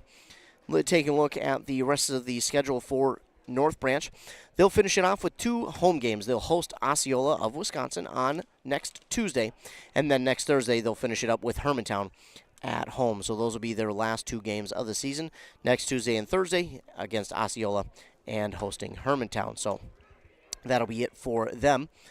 Coming up here for us tomorrow night, we've got plenty coming your way. We've got another doubleheader.